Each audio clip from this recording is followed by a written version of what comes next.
swear. Okay. We're streaming. Okay. Take two. Okay. Let's just say that this is a brand new stream. Definitely not any technical difficulties or issues. No. None of that whatsoever, right? So, Hi, Paul. yes. Hi. Hey, how are you? Are you good? You well? Am I good? Yeah, I'm good. I'm good. How are you? How are you? Well, it's the first time we've done this stream, Paul. So Definitely not the second time. Okay, so it seems like we're okay. For some reason, I'm getting dropped frames again. Oh man, you just want to do a video at this point, but it's gonna take so much memory, right? Memory? No, not really. I don't know. I think we're good. It's drop frames 800. Yeah, I don't know why. This hasn't been a problem before.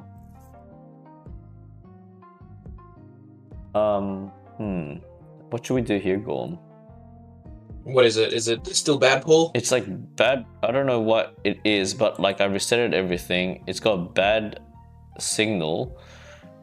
Usually, I don't know what's like this. Yeah, it's stuttering. It is, yeah, stuttering a bit. I'm not. Oh, no one's connected to I'm watching now. Yeah, is it okay? Yeah, it seems fine actually. It seems fine. Yep. Yeah. Yeah. Testing. Actually, it's fine. Testing 1 2 1 2 question marked 1 2 question marked. Okay, cool. Look, let's just send it. Let's just send it. Yeah. All right. Cool. Too easy. All right. Let's just send it all the way. We could just edit this part out. We're gonna press play. All right. We have two gentlemen over here, Zach as well as Xing Chang. We already know what the matchup is gonna be. It's two Dofis, a Dofi mirror match. Now, Gorm. Yeah. Have you ever played Dofi in your whole entire life? No, I've never played Dofi. And I missed the boat as well. They're banning Jinbei. Dofi is dead. Dofi's no dead. more Dofi. Dofi's dead. Confirmed here from Gorm and Paul. You know, click that, ship it, send it to Bandai. Dofi dead. Yeah. Dofi's dead. Look, definitely because of the Jinbei ban, it's actually quite exciting that these 4 bans, we're gonna see a new rotation of people, new rotation of leaders in the meta. It is going to be a meta filled with Rush. Now, do you have any slight concerns in regards to that, by the way, Gorm? Not particularly. I kind of like it because it's like there's going to be a lot of Rush, but at the same time, you know what comes out. You know what happens when Rush comes out. You know, new stuff comes out, and when new stuff comes out, then it's just it's a circle of life. You know, I think everyone's scared of like Bonnie at the moment. I don't know about that. Don't know about but Bonnie. We'll see. Yeah, because like I've been playtesting with my my very famous Jank Shank deck. It's doing quite well. It's doing quite well against the matchup of this current meta, especially against Usopp. So obviously Usopp is a new contender, especially and also with Kid. However, Rush is definitely going to be a thing where it's like it feels like it's OPO1 meta all over again. Shout out to Maddie. Hey Maddie, quick question. Is there any delays in the stream? Please let us know. Would highly appreciate it if the sound is all good or not. What's up, Maddie? Now, other than that, not gonna lie to you, not looking forward to this mirror. You know what? Yeah. You know what it is, Paul, as well? Watching 3 games of it as well. Depends how many, because it's best of 3, isn't it? Yeah, it's best of 3 as well. Hopefully yes, it is sir, going yes, to be sir. a very quick one. But hey, people here want to see, you know, the top 16 card, and we're gonna give it to them despite whatever the matchup is going to be. And however bad the glare is. yeah. So there was a bit of feedback in regards to in regards to just the video quality. As Tak has mentioned before, there were issues there was massive delays in regards to the equipment being sent to the the venue. Thus, they had to resort to this overhead webcam display. But you know what? As long as we got visuals to the actual match, then beggars can't be choosers. There's a bit of a 9-second delay, but it's a lot better now than it was before. Fantastic. That's what I like to hear. Awesome. Thank you, mate. And that's all good. Okay. I mean, I think delay we can't do much about. So yeah, it's chill. Yeah. I'm just gonna turn that off. So now, can you do me a favor, Gorm? Can you just go to the YouTube? Send me the link on Discord for the YouTube. For the YouTube link, please, so I can post it up. Yes, please. Yes, no worries, sir. Thank you. Okay, so straight into it. I'm assuming that is a Perona or Sengoku? Perona. On both sides of the field? Yep. Yep, and then Zichang did Perona into Blackbeard, which normally, I mean, obviously this matchup's a little bit weird, but like, because, you could just Blackbeard and then use the Dofi effect immediately on turn 1, but,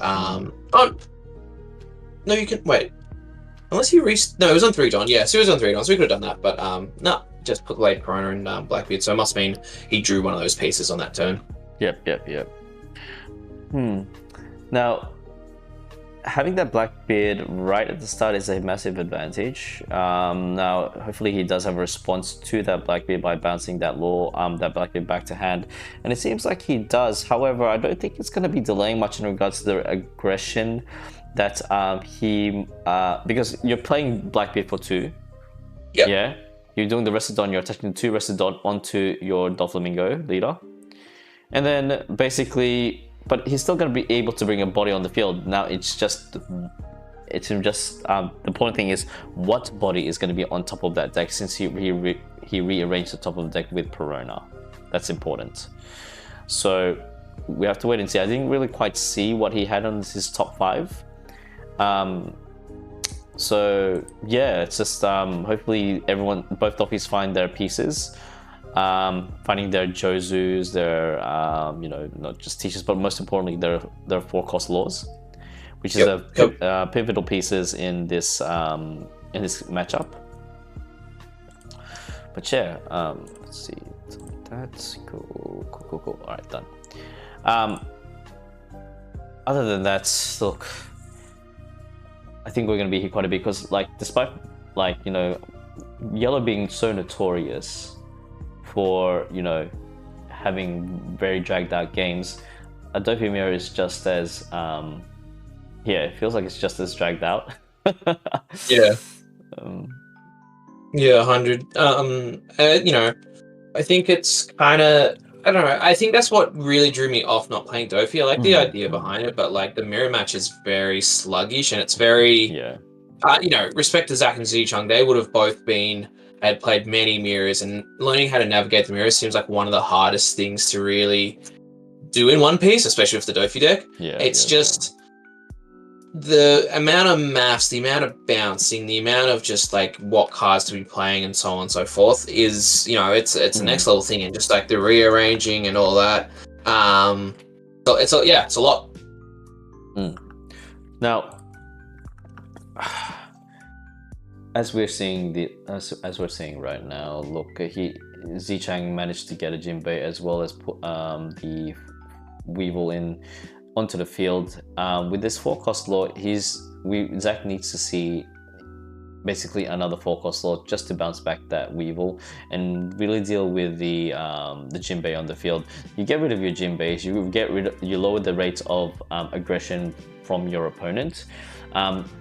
Ideally, what do you think are the number 1 threats when it comes to Dofi mirror matches at this point? What do you think, Gorm? As in the number 1 threats, as in like what cards we need to be looking out for? Yeah.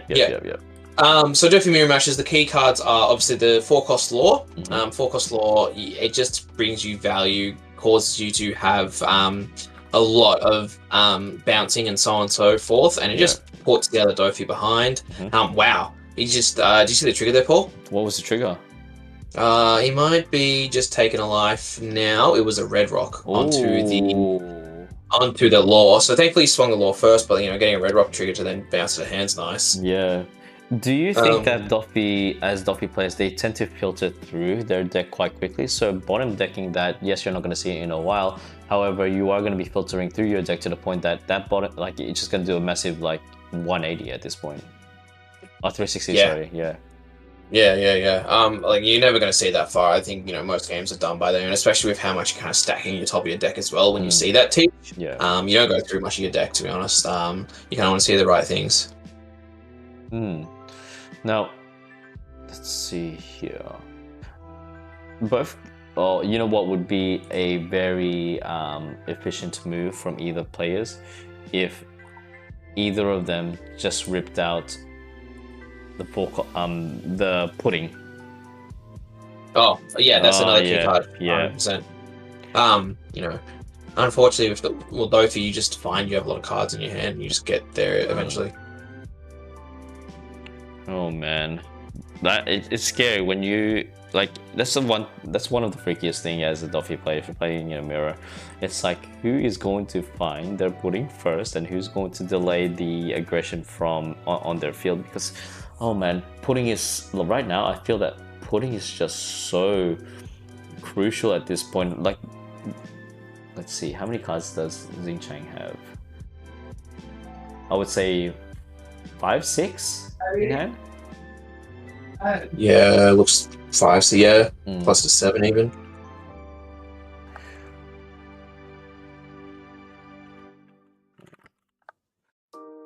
Now swinging 6 into I would assume lead, unless do you feel like the bowl is going to be a piece that he needs to remove? Oh, the bowl again.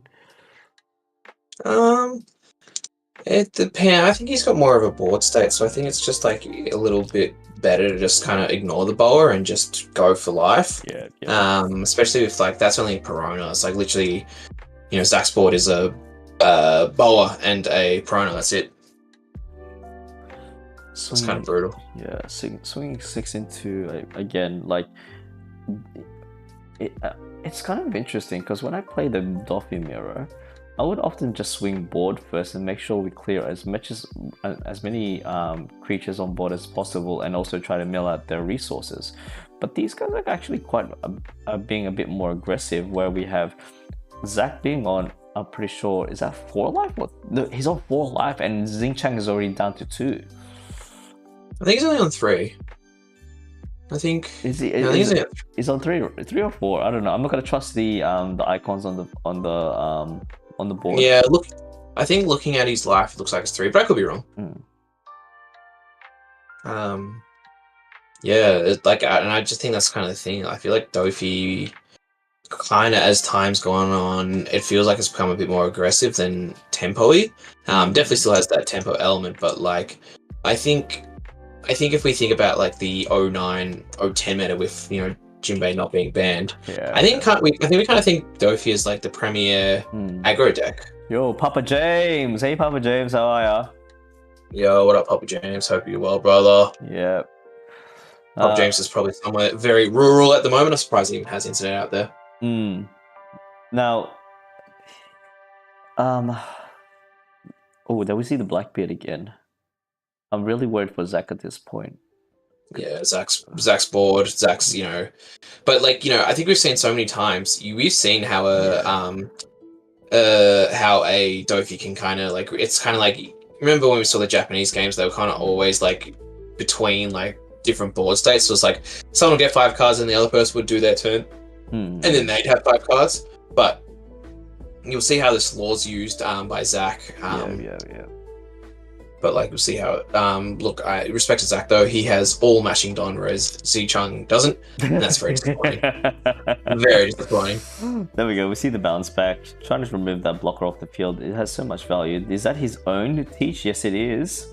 I'm not jumping out. It is teach using the effect and attaching it to the Doffy.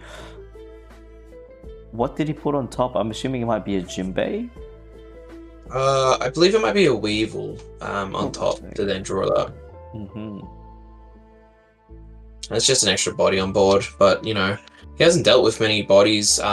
Zach, he still has a few to deal with. Looks like he's got he feels like he's just kind of setting up his own board, which feels like he's behind the pace. Sure, he has the life advantage, but board advantage is always key. I think that's one piece in general. You could be you've seen many a times where a person's been on 0 life and they've just managed, because they've got the board presence, because they've got the cards in hand, they're able to survive on 0 life. Also, he plays the Croc. No, he takes the Croc. Sorry, from the Sengoku. Do Dolphin players tend to play Grav Blade at this current meta? Yeah, either 1 or 2, I believe. It's just too good of a card. I think I think you think about blue decks, almost every blue deck plays it unless they do something else. But like, Grav Blade is always just a good card. That's how I feel, at least. I think, and especially in this mirror match, I think whoever sees the Grav Blade also can just, if you have the pieces, imagine if Zichang had a Grav Blade here and just Grav Blade 2 pieces away and still has 3 bodies on board. Good luck with that. I was looking through some Doflamingo decks that I've seen in the past, and it was kind of interesting that some of them tend to. There was one deck that played the 7-drop Doffy, which makes a lot of sense. Not only do you bounce card, is it back to your hand or bottom of the deck? I believe it is back to your hand. Back to your hand, yeah. So not only do you bounce it at the back of your hand, but it's also extremely difficult to get rid of. Due to the fact that you need to either have a red rock in hand or that's it. Not even Josie can bounce it back because due to it being a 7 cost, it is very it is a very sacrificial turn to play, because 7 Dawn is a lot. Unless you have your board already set up, then it makes a lot of sense. However, very understandable why I don't see it in the top decks recently. It's a kind of like a one-off sort of thing. He takes another life. Is Zach down to his last life? And he seems to have a trigger. Oh, there's the Grav Blade. Bottom decks the Jinbei into right to the bottom. Great trigger. Right, Jinbei. Hope you're well. But yeah, it's just brutal, man. We look at the 2 board states. I think Zichang is literally he's chilling. Got 2 life. Looks like he has at least 3 cards in hand, but the question is, can Zach deal with the board, or can he go for game? And you think neither of them are really much of a option, because the two cards he has on board is a Blackbeard and a Perona. Minimum 3 Don to put on to get a hit, and you have to be guaranteeing hits. It just never really works out unless the opponent's completely bricked, but we've seen Dofi lists. It's so rare that they're bricked, and a lot of them. Oh, he's swinging 6 into lead. No, it's 7. Wow. Sorry, 7 into lead. Look at Zach's hand size. Yeah, I mean, that's what I'm saying. It's just he's swinging 7, but looks like Zuchan just says counters out that. Oh, you're right. Zach has a huge, and maybe that's what he's thinking. He's just he can survive with the cards in his hand. Oh, guess what? No. That's already turned game 1. Yeah, no, he's just conceding. As soon as Zhejiang had the counter for that, I think it was just conceding. Yeah. So he must have picked up his he must have picked up his trash as well. Well, look, that's good to see. Very fast TAKGames is a very good TAKGame.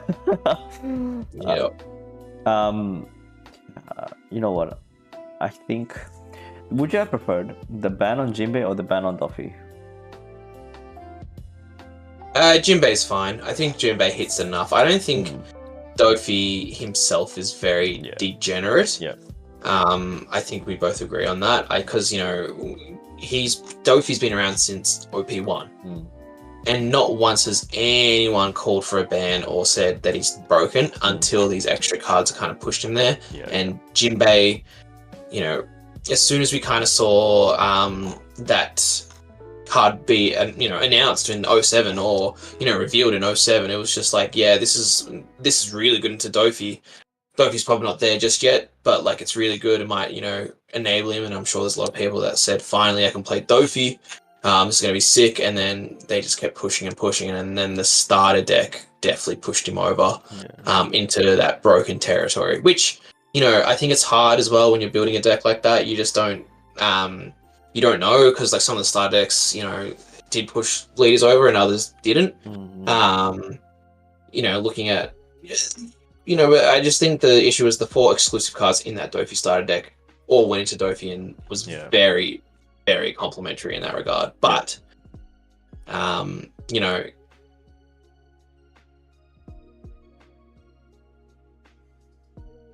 Gorm, you there? Hello? Gorm? Hello? Oh. Gorm. Brother? I think Gorm disconnected, or maybe did I disconnect? No, never.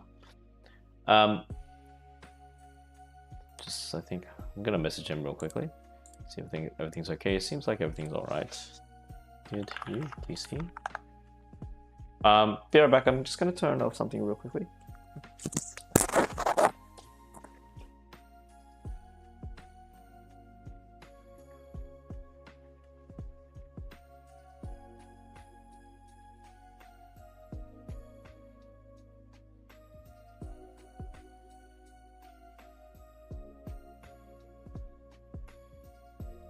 Okay, and we are back.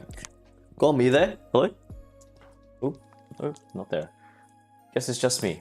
So, alright, straight into game 2.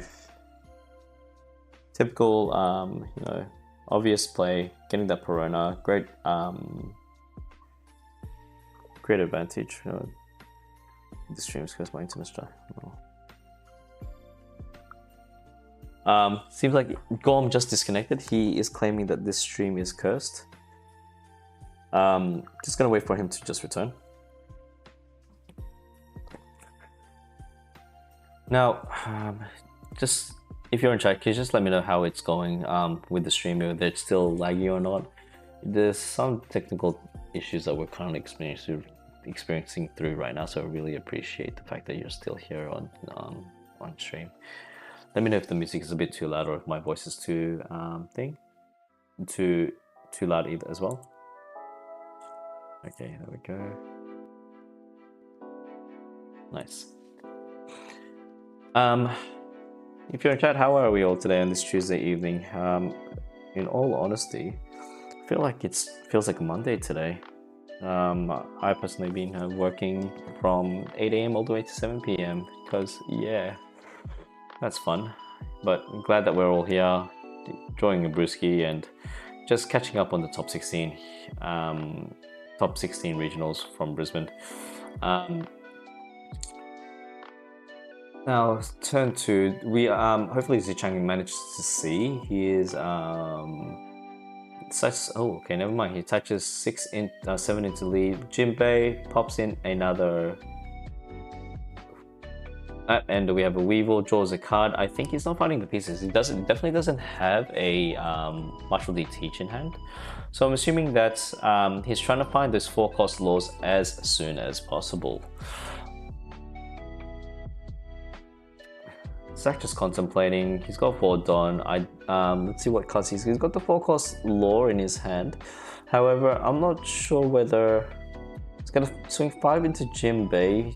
Will he counter out of that? Obviously, he kind of uses Sengoku, counters out of it, plays his own Jinbei, plays Bounce Law, bounces one of his cards back, and then plays bounces his Weevil back.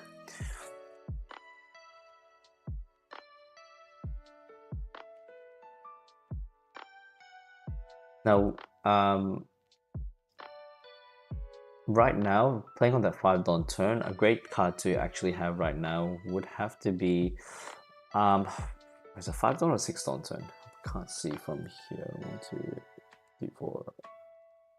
Attaches 1 Dawn to Jinbei, swings over it, plays a Buggy to counter out of it, swings 7 and let's see what card he gets. He gets a Jinbei, plays in an extra Weevil, draws a card, and it looks like it's Zichang is actually in a great position right now.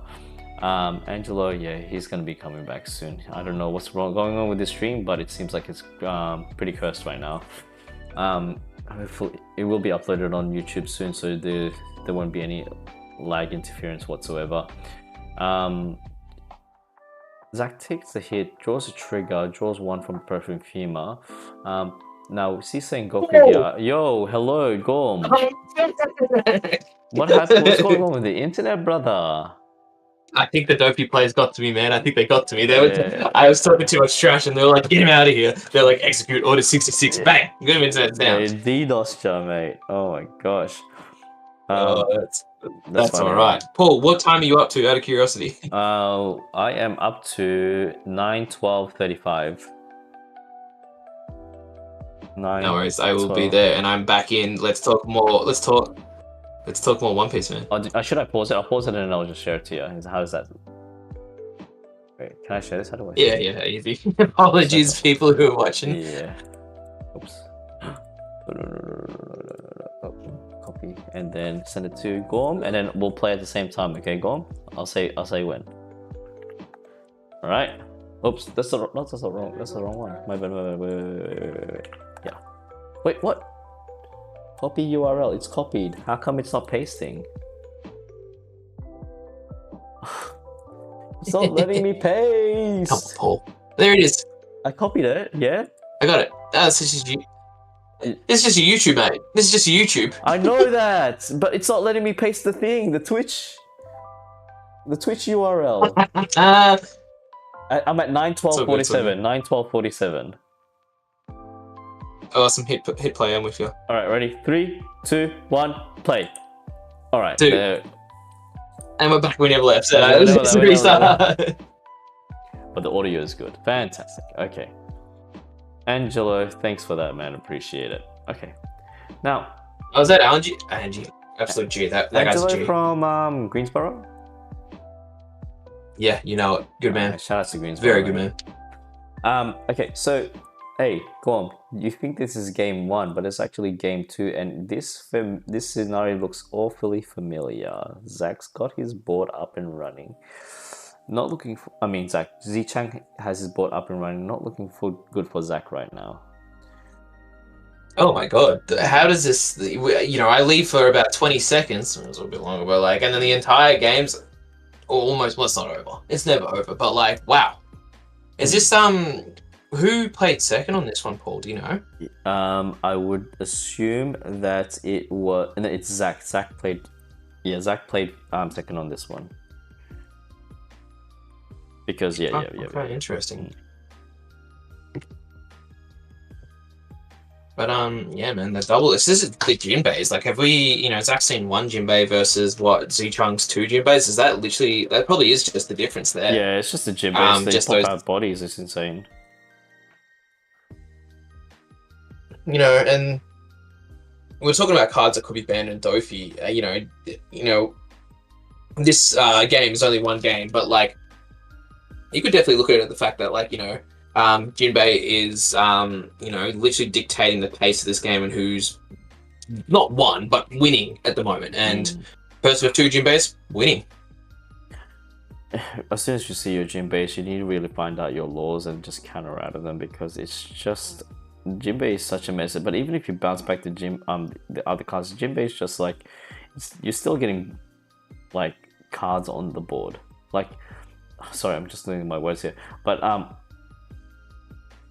do you think that Jinbei is more of a necessity and a priority in trying to find when you're versing the mirror, or is it law? Go on. So hard to say, especially just with how just not knowing this matchup as well as I probably would like to know, at least the mirror. I feel like Jinbei can cheat out the laws, so that's in conjunction both your answers or the choices. But I think Jinbei probably is more important because the tempo swing of just, it says to Zach, you have to deal with Jinbei and whatever I play with Jinbei, plus whatever's behind it as well, and that could be a Leah swing and so on. And it looks like he's trying to deal with it, but then Zichang's just dropping 2Ks, just dropping cards out of hand and says, I'll try and protect it.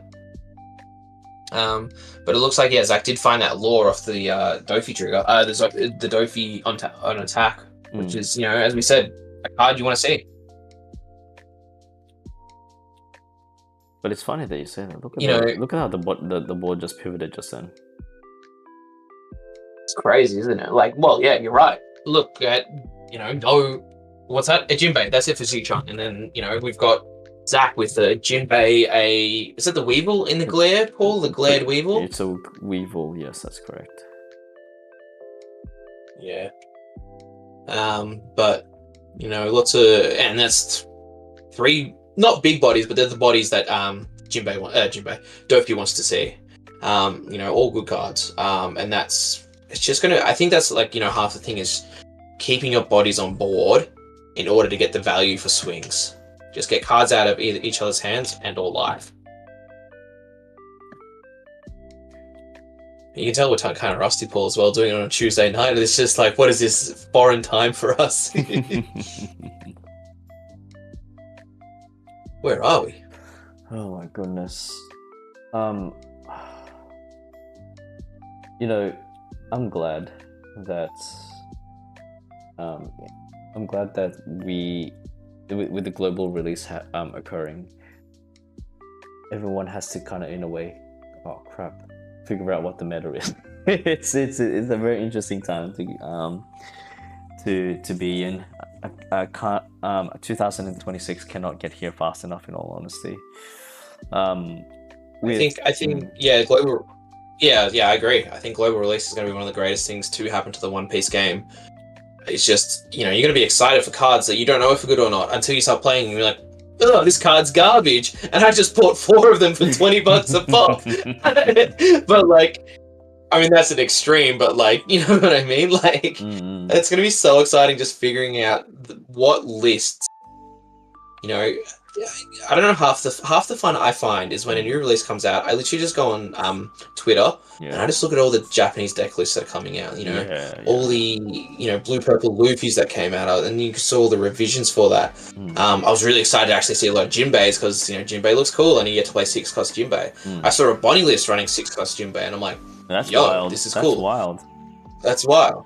Not very good because no one else is running it, but like I saw that list and I'm like, that seems really cool. But like, I'm disappointed that we couldn't find out about it, like, as we tested as well. Yep. Now, with, was it 4 life to 3? I'm feeling kind of scared for Zach right now.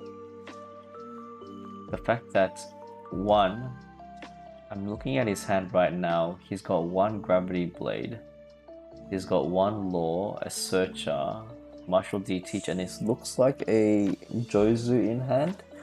But that basically answers our question, where it's like, who's more on, like who is winning in this current state. I honestly think Zach's gonna be expecting a wave of swings quite shortly, because you look at his hand sizes in comparison to Z Chang. I'm pretty sure Z Chang has a more than 2K counters in hand, whereas Zach has, I'm pretty confident, little to none. Nothing at all, actually. No 2K counters. Wow, I mean, that is a crazy bricky hand for Zach there. You know, you expect at least a 2K, and I think it was Ji Chang, you know, depends how he uses his Dom, but he might swing a 5, he might swing 2 5s, 3 5s, and then when a 2K doesn't come out of that, you'd be like, something's fishy here.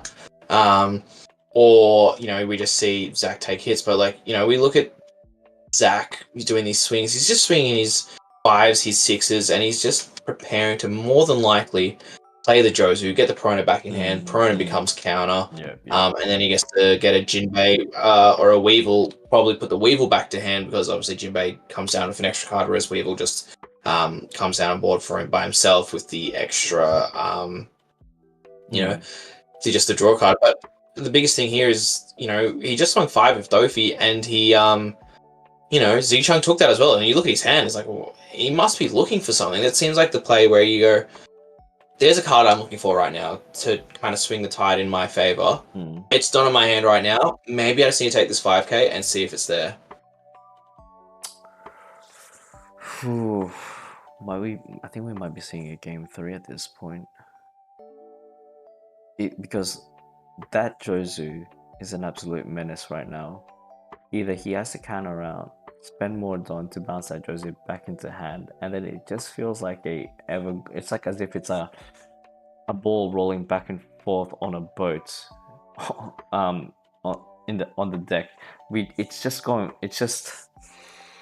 that 4-cost Law, he played Jozu, bounce back his Sengoku, bounce back that Jozu. I think it's going to give him more value than it is, Yeah, he's gonna give his opponent more value rather than giving himself more value. Well, there's a 2-cost Teach. Plays a 2. He's gonna attach the 2 Rested Dawn. What is he gonna place on top? I'm assuming another Jinbei. Almost. Is it a Jinbei? I'm pretty sure that he put on top.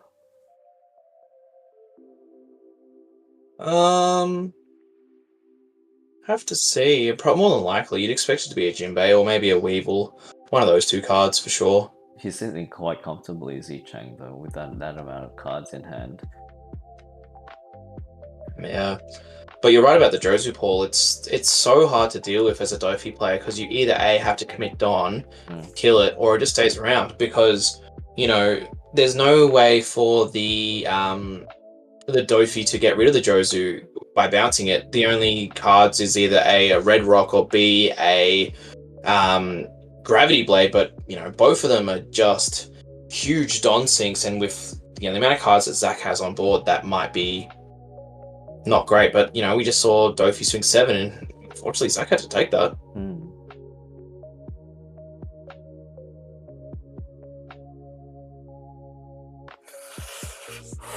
What do you do in this situation? Like, obviously, in hindsight, Zichang doesn't know what Zach has in his hand.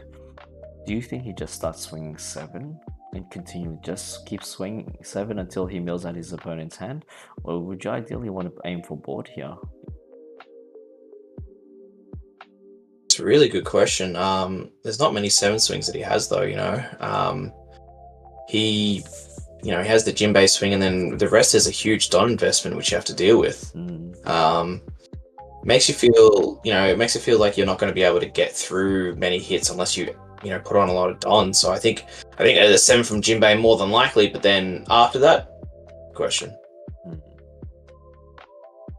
With 2 life to Zach, and then I think it's Zichang sitting on 3.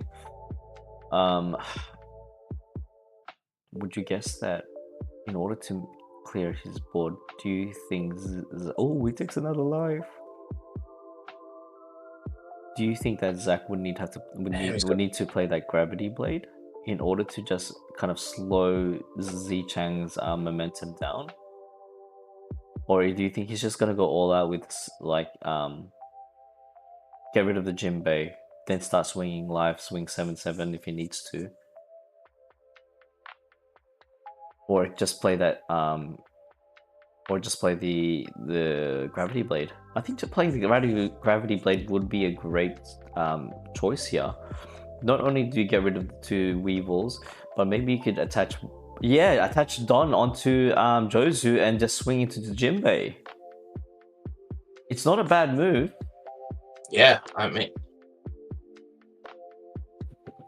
Not only do you mill out Zichang's hand, you get rid of two 6k bodies on the field, bottom deck them, you won't see them until OP 12, and then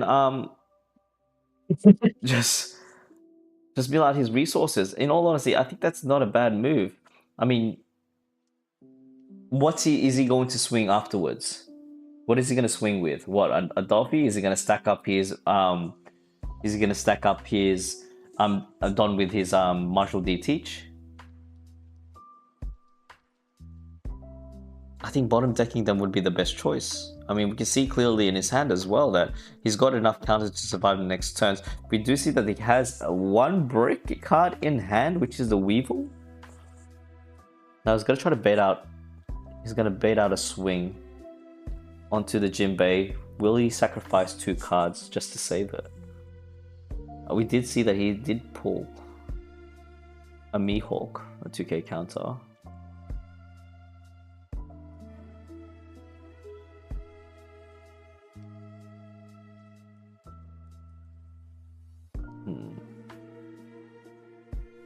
Yeah, it's just like a very...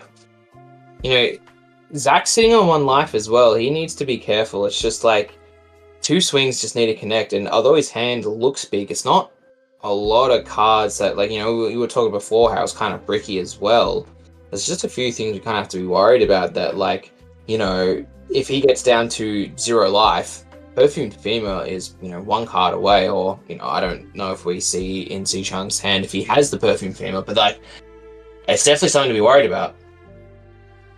He actually gives up the swing onto the Jinbei because I think he's just preparing himself for the onslaught of Whip. Because I think Zichang is aware that Zack might have a Gravity Blade.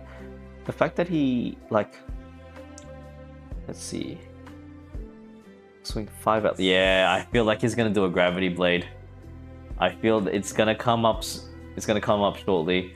Zichang's well prepared for the next level onslaught. It's just I think he knows for a fact that with Weevil, 2 Weevils on the board, his Doffy, he can probably play something to bounce back a couple of cards.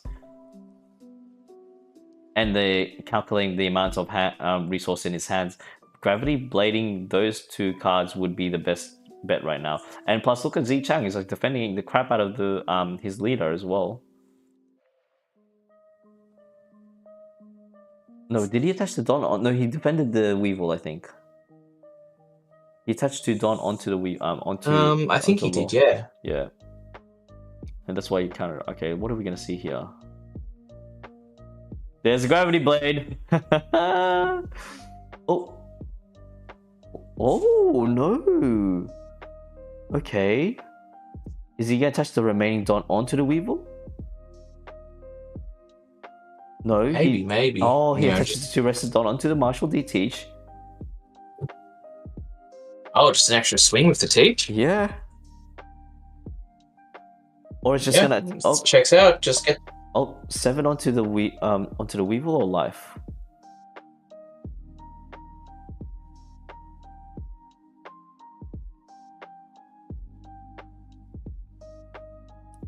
And just like that, he takes a life, and just like that, Zichang's hand has just gone down extremely. It's low, isn't it? Like you want some cards, but like we're definitely coming towards the kind of end game here of just this game. It's just you feel both players are running out of resources, kind of not scrounging, but like trying to find the best, most efficient way of using their Don, using their leader ability, because you don't want to. He bounced back the Weevil. He needed that Weevil just to swing an extra turn on the oh no. Unless, do you reckon he's gonna actually attach 10 Don onto the Sengoku? What do you this is the old BM play where you swing 12 and say good luck getting out of this. He's not gonna survive. And I think we both there's nothing better than go on. But like, no, I was going to say it's nothing better than getting a win with one of your little chumpy searches. But like, the other reason you're in this deck is to search. It's like, what is my purpose? And it's like, to search. It's like, god dang it. And then he just swings 12 and you're like, yes! And it's just if Zichang does win on the 12k Sengoku win, that is his, the game's over. But if, for example, Zack was to do it, it puts, he's in a very powerful spot. He's BM the man and he says, haha, look what I just did to you. And, Zichang's ruined morally. The morale is at an all-time low, and he's morally, he feels like a bad person. Oh my. What are you going? I think we could definitely spend like at least 20 minutes just talking about the power of a blocker, just power of a searcher just swinging for lethal. Oh mate, it's just so satisfying. I know it's such a BM, but you gotta do what you gotta do. The amount of times I had to just attach, like just say when I'm using my Jank Shank deck, I attach 8 Don onto Nami, swing 10k, and then use my unblockable Sanji. Hey, it's like, that was the best possible option. I didn't do it just to BM you, like. Or did I? It bounces back the lore. That loss is not going to survive in the next turn. He's probably going to bounce back that lore again. What is... Didn't he attach any Don? He's not going to bother attaching... leaving 1 Don up? To probably get a body out? To get... maybe you just think that Don matters. It's just like, that 1k could work out.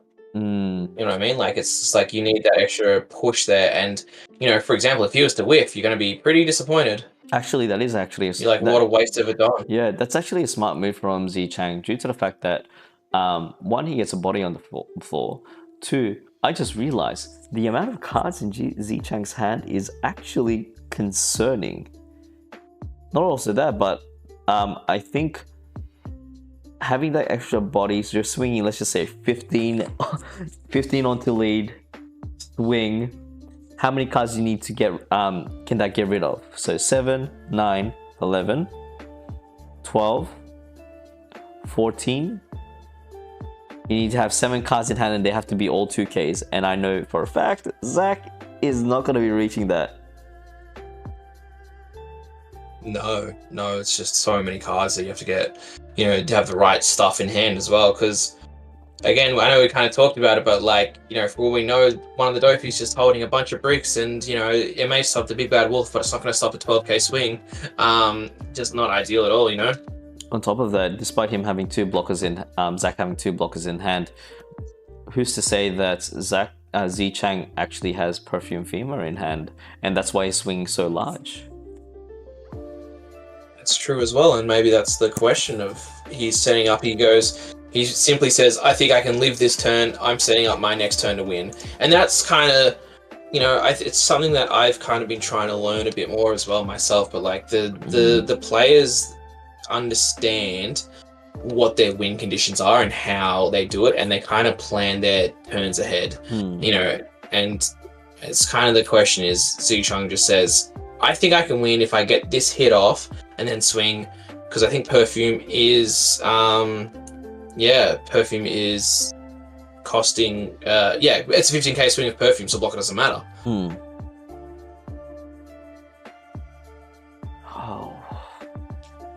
Bouncing back that Law back into hand because he's obviously preparing. I'd rather deal with just 1 swing than 2 swings, you know, at this point.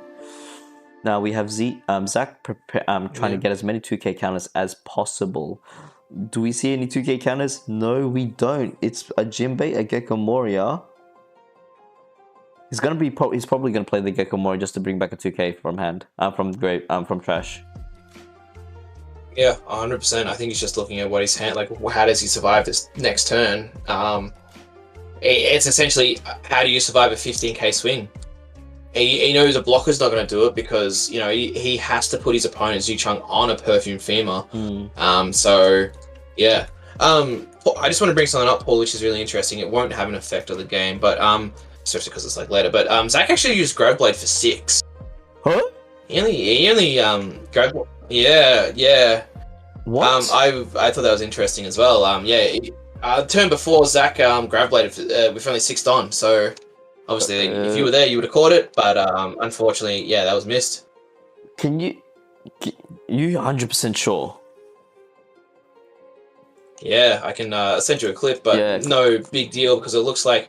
Is there enough counter for that 15k swing? It'd be 6 plus 1, 2, 3, 4, 5. 6 plus 5 is 11, so then the leader goes up to 13. Doesn't go enough. That's GG.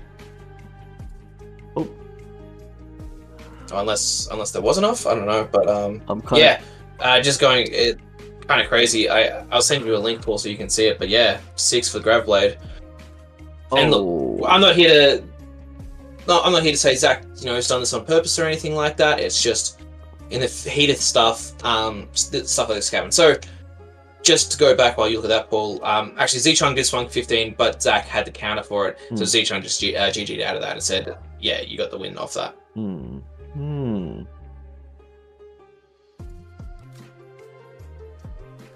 5 into lead. Can you imagine? Rush Usopp? Rush Usopp! Oh, gets to draw a card. And that's another 2K counter in hand. Ooh, that is such an intimidate. Oh, here we go.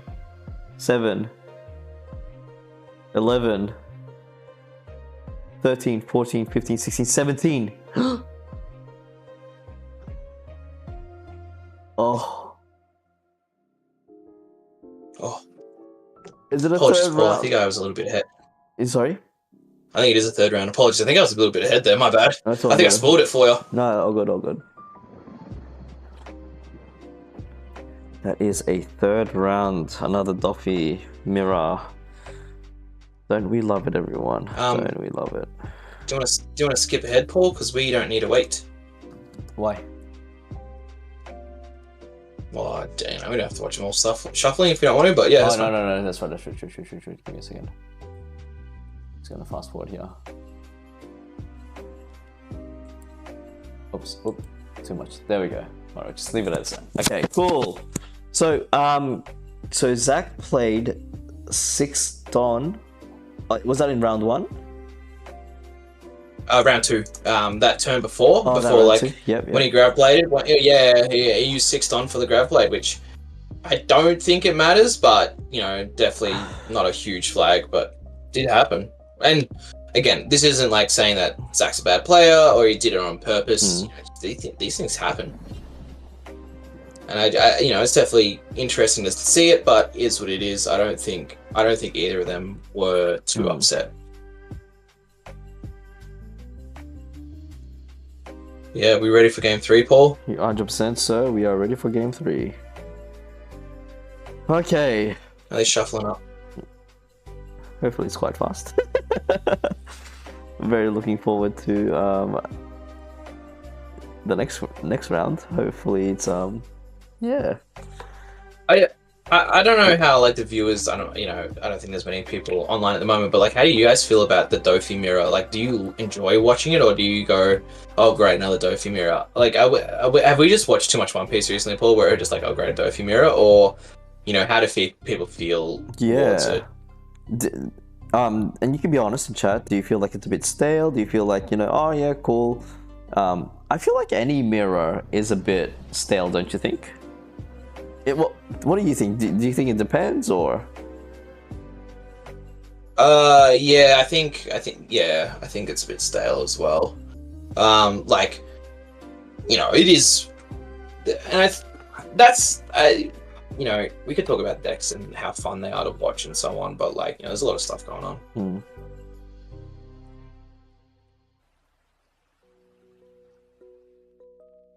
Oh my. Okay. Now, I don't know about you, because I've tried playing a Dofi mirror before. Oh my gosh, being in that situation, it stresses you out. And I play Nami, like it stresses me out as just, man, should I be like I feel like you need to have your 2Ks just in time. I'm just curious, do any of these two players actually play pudding at all? You would assume so. Ain't no way, you know, a Dofi stopped playing Putty. I think it's way too key of a card to not be playing it. Maybe you just haven't seen it, or maybe it just doesn't matter in the matchup as well.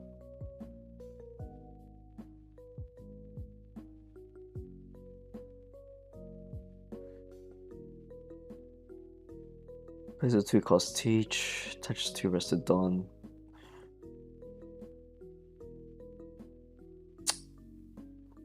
I'm so glad for 1st of April to arrive, and it's a global thing, right? It's just everyone at the same time. There's no delay like usual. Gorm, for the ban list. What? For the ban list? Ban list is global, so on the 1st, 100%. Oh, that's when it happens. And we get to experience it first because we're in Australia. I mean, I don't know about you, Paul, but I've noticed like a lot of people although the ban list doesn't come into effect until the 1st, people are already like, I didn't see a single deck with Ice Age over the weekend. At a few locals I played at, I didn't see any I didn't see any Lucci. People have already kind of just said these bans are happening.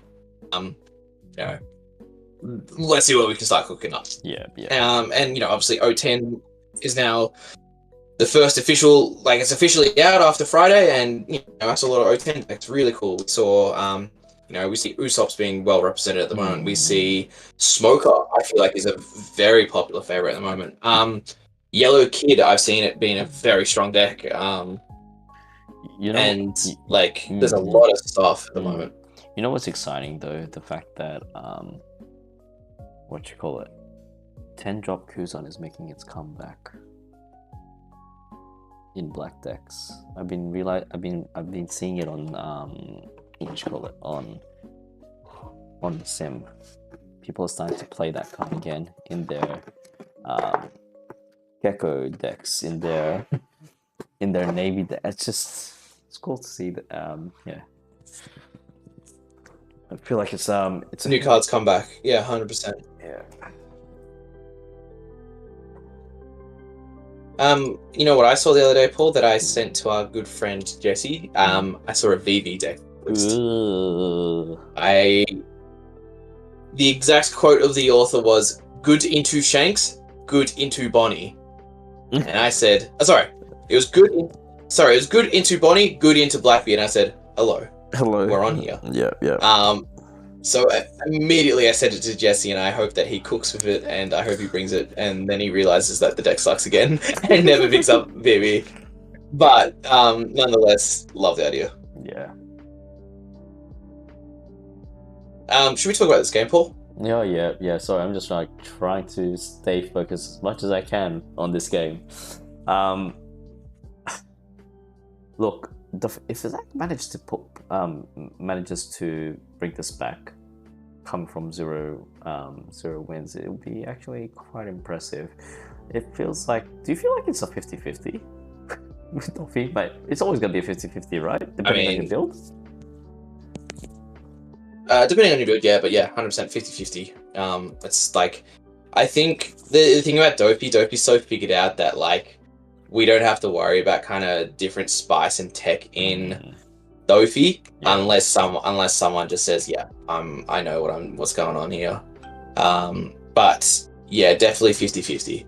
That's just the nature of the beast, eh? Yeah. Can you imagine? All of a sudden, not just a rush user, but Houndblaze. Hello. Like, I honestly thought Houndblaze was coming back a little bit, especially with that that PRB alt art is probably one of the best alt arts in the set. And then and everyone's just like, are we on here? Unfortunately we weren't on here, but like that was definitely something that can always make a comeback. You know, who are we to say that it won't? We don't know enough to say that, you know, Sakazuki. That's another good thing to bring up, Paul. Were you upset that Sakazuki didn't get unbanned? Nah. Actually, I was very... Nah. I actually wanted him to come back because I just wanted to see how he would fit in the meta. Yeah, I don't think it'd be very good. I think I watched like a few videos of just like, this is what happens if Sakazuki comes back, and it kind of just felt like a worse Lucci. Because I feel like Lucci just had cards that enabled it better. For example, I think the 4-cost Rob Lucci is probably one of the best black cards in regards to KOing cards, and especially to get rid of 2 cards, and it's like combo of the Rebecca, so on and so forth, the Spadine. Yeah, that's a lot. But yeah, I just felt like Saka had its time. Probably would still be okay, but definitely a bit niche.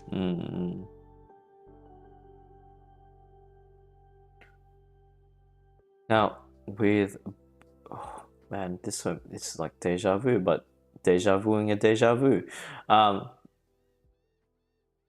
We don't see... Look, we see that there's a Jozo in hand from Zach. He can easily bounce back the that Boa Hancock, but he plays his own Boa Hancock instead. Should you be preparing for the late game and just getting as many 2K counters as possible?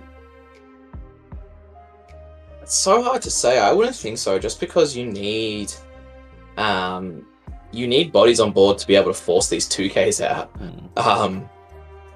End of the day, if you're not swinging enough bodies on board, then like 2Ks aren't going to matter, because the amount of swings that you take, a 5K is going to get through eventually, and that's going to like cause you issues. You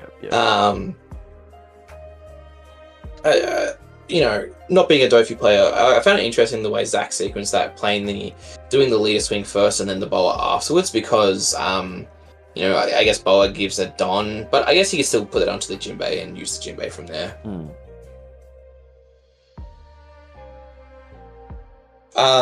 You know, it'll be really interesting to see kind of what comes out after this post-meta shift as well. Like, you know, looking at some of the stats, it looks like Dofi isn't dead. by any means. It's not as good as it was, but it's not dead.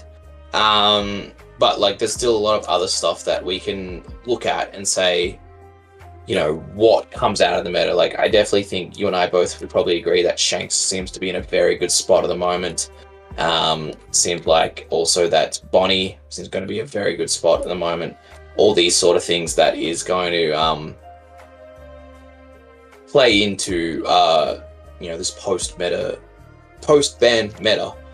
You know, Blackbeard wasn't untouched, and we saw a few Blackbeards in top 16. Paul, how many did we see?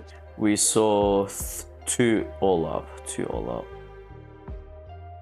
Okay. So I think maybe when we look, it's probably going to be more in, you know, next regionals. And next regional is Sydney, is it, Paul? It is in Perth. Oh, it's in Perth, is it? It's in Perth, that's correct. Yeah, it's being hosted by Let's Play Games. Oh, interesting. Is this where we plug ourselves and say, hey, let's play if you wanna if you wanna get if you wanna come commentators. If you get commentators, but I think they'll probably get the PXP Pro group to commentate. They've got a pretty solid commentating team there. So let's just claim Melbourne as our territory. Very well, very well. I don't mean to interrupt you, Paul, but yes. Sydney is definitely the next one, sir. Oh, really? Not Perth. Oh, my apologies. Yeah, because 21st of June is when Sydney, you know, fires. And I don't know about you, Paul, but I'm definitely kind of tempted to go up and play if we don't get the commentating gig. Oh, actually, when is Sydney? Sorry, what date? 21st of June. 21st of June. Does that allow? When is that on a Saturday? It would be on a Saturday. I don't think they host regionals on a weekday. Unless, no. Okay. Unless. And is it a 2-day or 1 day? That's a good question, Paul. Looks like it's a 2-day. 2-day. Oh wow. So Swiss Saturday, Top Cut Sunday. Fantastic. Now, back to the game. It look, we have 8 minutes left. 8 minutes left to this game. It seems that both boards are stacked, and it's concerning for Zichang because Zichang seems to only have, I think, 3 cards in hand. Ideally, I think it's 4. Ideally, in this situation, I think it's actually best to just set up for blockers and just swing. Oh, never mind. He's just gonna swing. He doesn't care. This man's not afraid. With the law, and he's not afraid. And I think Zichang's sitting on 4 life as well, so he's probably just chilling. I think he's saying to himself, you've got to get through 4 life here, and if I looks like the law went into a gecko. He says, you know, you've got, you know, bodies on board that you can't deal with at the moment. He gets another Weevil, draws a card, like, you know. Feels like Zichang's in a pretty dominant spot with the way that he's kind of churning through these cards that Zach had on the board, and yeah, another one bites the dust. What's this? We look at a Weevil. I believe it's actually, no. I believe it's a Sengoku, a Perona, and a Boa. Oof. Zach has to deal with. And there is not a dead card on Zichang's board. He will have, you know, so many swings next turn. And do you see something different about kind of like last game? Zach doesn't have a Gravity Blade. He doesn't have not, you know, and that Gravity Blade actually saved him. Despite it being, at least swung it. No, despite being a Don cheaper. Yeah. But that's fine. Zach actually had the pre-errata Gravity Blade that says 6 cost only. But yeah, 100%. I think it's like really cool to see like the difference between a Gravity Blade.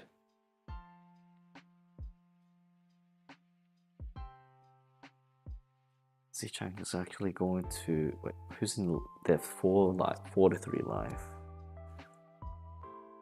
I mean, look, Zach can obviously. The best thing that he can do is probably play the Jozu, because I can see that he has another blocker in hand. Maybe play Sengoku just to get another life, but he definitely needs to clear board.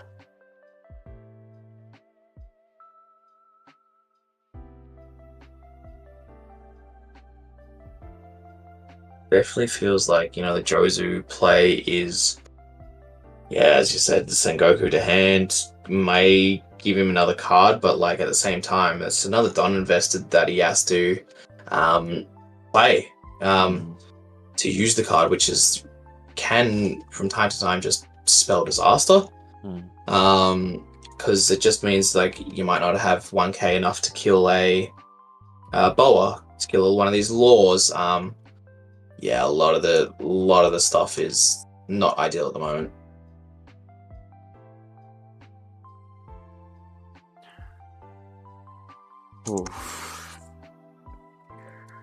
I think we both agree. Like we're looking at Zicheng in the driver's seat at the moment. 100%. Look, hand resource wise, board advantage. Will we see a massive swing from Zach just to clear at least one of the Jinbeis out, or is he going to do whatever he can to just protect his board, so then he's ready for those onslaught of swings coming onto Zach's way? He decides to just leave it. I think Zicheng is definitely preparing for the late game, trying to conserve as many counter as possible. He did pull it up. He did pull up another blocker. Let's see here. Which is best possible move? Do you reckon Zicheng actually might have a Gravity Blade? Let's see, he's doing some Dawn distribution right now, trying to see. So definitely he might be playing a... Wait, is the top left-hand corner, the very top card of Zach, is that Perona? Yeah, it is a Perona. Okay. Alright. This Dawn distribution at its finest. We're going to... Zicheng definitely needs to clear board here. He's playing what does he have set up? 4, 4, 2, Jinbei into the boa. Yep. That's just one rested Don, most likely onto leader to just set up that 7k swing and then getting probably another body on field. Yep.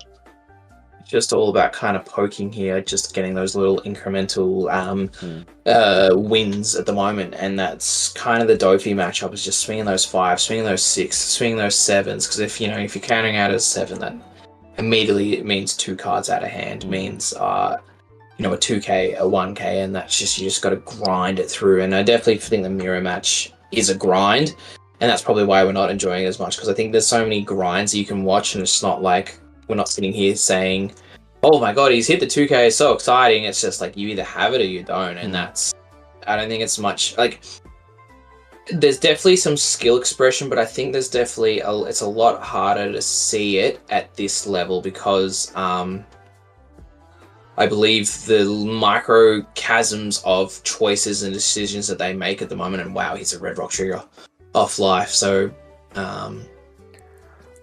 I do have to point out, there's actually 2 minutes left onto the round, so we might be seeing tiebreakers at this point. Both Dofi players need to play as defensively as possible.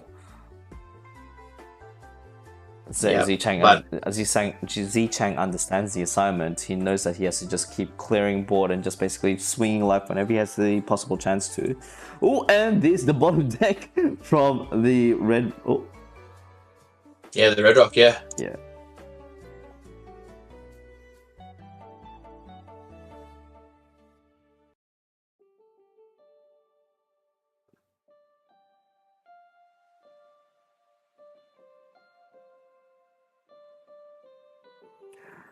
Oh mate, not looking good for Zach right now. I mean, yes, he's got the buggy for the 2k counter, but what can that do with 4 bodies on the field in Zicheng's behalf? He just swings 7 mils at least 2 cards from hand, but he has a Sengoku. He has 2 Sengokus there, I believe, so maybe he could try to get more counter. He's siphoning through, trying to see where the hell his 2k counters are at. I think it was like the best bet would have to be like bottom decking those cards at this point, right? And it's not even worth using the Dofi leader swing, the ability for it. Yeah, it's just a very It's just like, I think it's just at a point where Zach's kind of in an unwinnable position because, as we can see, time is currently counting down, and then the issue would also then be life becomes an issue, but the board is also an issue. You can't do one or the other. You have to do. I mean, you can't do both. It's one or the other. I think it's just going to be a GG from here. I don't see the way that Zach gets a W here, especially with, if we. What are the rules for overtime in finals, Paul? So basically, it is. Is it the classic? Is it the classic 3 turns? Classic three. Okay, so for people who don't understand, or if people watching finals they might understand, but there's going to be 3 turns and the game will be over, or so that will mean when time goes, which time has just gone on mine. I think I'm a little bit ahead of you, Paul, but like time has just gone. That means Zach is on currently turn 0. Z Chung will get 1 turn, Zach will get 1 more turn, and then Z Chung will have 1 final turn to rebuttal. So it'd be 0, 1, 2, 3. After the 3rd turn, if the game hasn't been decided by then there's the question of who has the most life. If you have the most life, you win. Tiebreakers can go further. There's more questions to ask, but the number one thing is life, and more often than not, life will tell you who won. Yes, that is correct. Okay.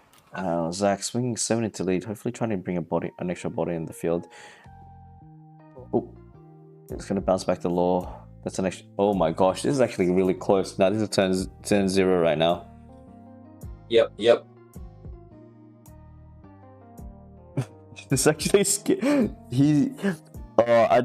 is not looking good for Zach at all. What he can legit do is just go. What would you do in this situation? Would you just swing board?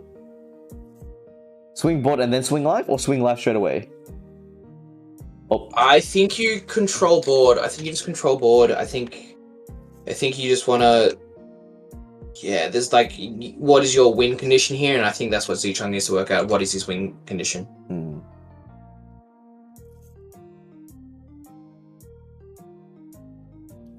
He's got 2 swings left. Now, Zichang needs to get his 2K counters right now. He's stocking up on those 2K counters because those swings are lethal.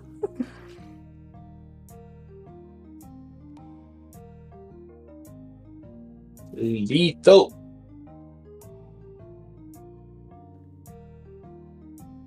$9 investment. What can he swing? 9? No, he's playing a boa most likely. Nope. Law, bounce it back. Bounce back the boa. Don't like that. Get back into hand. You're not gonna get an extra swing. Matter of fact, at the same time, I'm gonna play another. He should be playing. Oh no, he's attaching Don.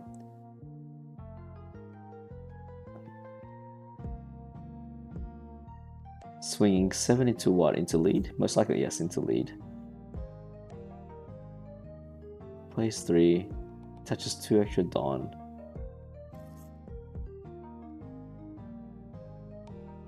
And then we have a Weevil, draws another card. Yeah, Vinny, it's just a replay. We're just catching up with, just making another video. We're just catching up because we want to provide the whole entire experience to the people that have missed out. And it seems that these matches are not being uploaded onto YouTube as of yet, so we just want to take advantage of that. So yeah. Great. Also, hello, Vinny. Shout out to Vinny. Great to see the man. Vinny, one of the OGs. You know, I feel like Vinny always chucks a comment in, so always appreciate it, brother. Hope you are well. Hey, yeah, Vinny, it's good to see you. Hopefully, we get to verse each other and you get to verse my Nami again. It's absolutely fun. Everyone's having fun. Okay, so this is the last turn for Zach. Correct. I believe last turn for Zach. With four cards in hand. Do you just legit swing?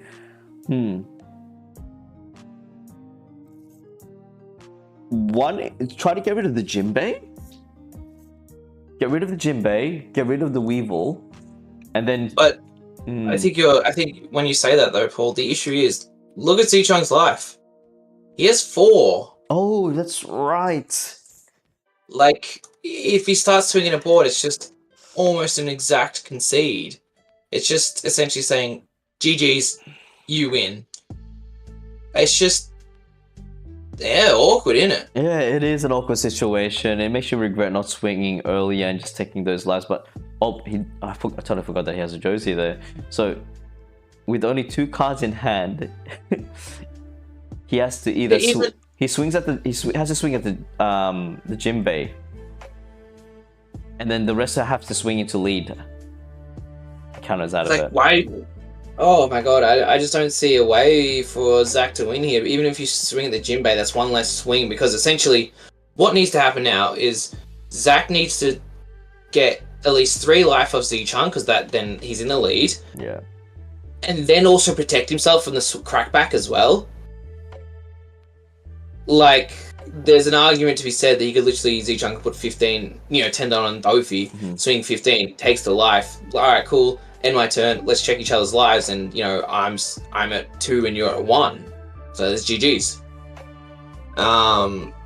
It's just not great. He bounces back the law, and then he's gonna play it again, I'm assuming? Do you reckon he plays it again? Maybe. No, he wouldn't. He wouldn't do it again.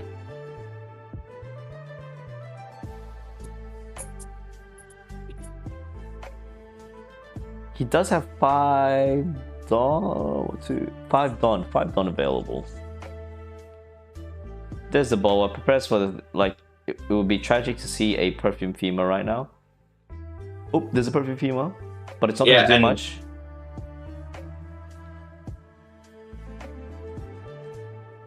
I hate to say it, Paul, but I think Zach's just GG'd out. But that's because I'm in the future. What time are you up to? I'm in the future, Paul. I know all the results. I think we are. I'm up to 10:04 right now, and it's GG. So there we go. Cool. All right, we're moving on to the next round straight away. Hopefully, it's a bit more interesting. Let's go here. All right. This is it, body. Hang on. Can you pause for me? Can you pause and then send me the link, Paul? Yes. Okay, pause. Let's sync up, brother. Okay, here we go. Why is it still sending me to the YouTube? I don't understand why. 10-12-08. 10-12-08. 10-12-08. Hang on. Yeah. I can go by 10 seconds. Okay. 10-12. I'm closed. What are you? 10, 12, 20. Wait. Oh no. 58. I'm good. Okay, ready. 3, 2, 1. Go. Yes, alright, there we go. Julian against Jasper now. Blackbeard against Bonnie. Oh, PTSD. What happened you did to me? Oh. Julian against Jasper. Now, feels like Blackbeard has the advantage here. 100%. Right. That is how this matchup has gone. Is that Blackbeard has the advantage? Yeah. Just due to the fact Bonnie had too many on plays to nice stuff. To point out a few that Bonnie's list in 09 played is Doflamingo, Shanks, the 9-cost Shanks. You also have Hody is an on play that can matter. It's still actually decent in the Blackbeard matchup because it allows you to just have a rush card for free. But there's a few other stuff like Carrot, Cavendish, on plays. Love and then you just play 8-cost Kid, and as we all know, 10-cost Blackbeard can just nullify that. It's hard. But Paul, there's one difference that I've just talked about Bonnie versus Blackbeard. Do you know what the one difference is, Paul? What is it? We're an OP10, Paul. We're an OP10. We're an OP10. Right. What has been cooked up with Jasper's Bonnie list? Now, obviously, we both know it's been pretty good. OP10. Let's see. What is Tashigi? But, Tashigi comes in. Smoker comes in. 2 new cards that are just working Bonnie. 2 great green cards. And Jasper, You cannot put your characters next to your leader, mate. We've talked about this. It doesn't work like that. We gotta learn proper etiquette, okay? But yeah. And also, Julian, your life is set out way too far to the left. It's going bloody left or right. We need to have these discussions with players. Where is the judge? What is happening right now? Like, I won't tolerate for this sort of behavior. You're in Tonga, you can't do whatever you want.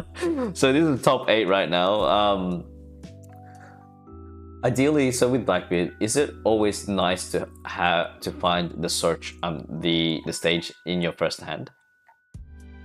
Stage is great. Stage just allows you to cycle, find the cards that you need in this matchup. Stage is great. I think, Stage is actually one of the cards that a lot of people were not expecting to be banned, but like were questioning if Blackbeard was to be banned or limited in some way. Maybe the Stage is the one to just do with, just to say, make Blackbeard a little bit not as consistent. Make Blackbeard great again, yeah. It's kind of hard to be great again if it was never like anywhere. But, yeah, that's true. Sure, like it was never like bad. Yeah, and then Paul, look at that, Jasper. He's playing the new TCG.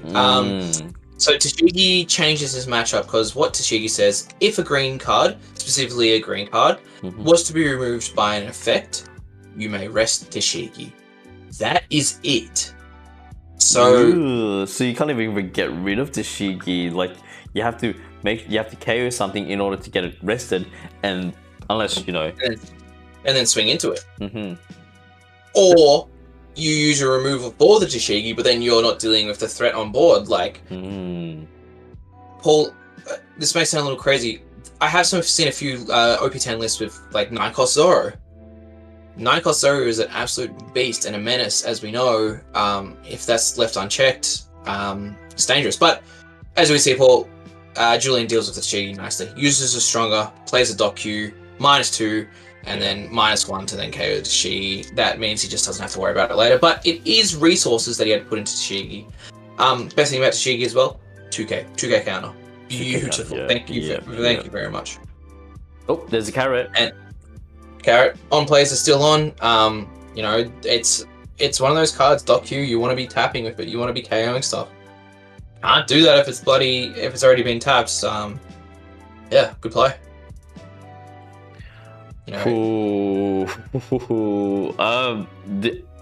Do you think it's more favorable for the body, or am I tripping out? I believe you're tripping out, but in saying that, I haven't seen the OP 10 meta with Bonnie enough to tell you. Like, I still felt like it's Blackbeard favored, but maybe I'm wrong. And, maybe this is what's going to show me otherwise, but, as we know, Blackbeard also got this 5-drop Kuzan. One of the most defining cards that have kind of it kind of came out of nowhere. When OP10 was being revealed, you're just like, oh, hang on a second. Why is there a Blackbeard card in the SRs? And it's a Kuzan, and the Kuzan says, you don't have to worry about your cards being trashed, you just can recycle them. And best thing is, draw a card. It's like, oh, thanks, bro. You know what would be, has anyone tried Eiichiro recently? The ACOS one? Oh, no, never mind. Sorry. Oh, the leader. The leader, yeah.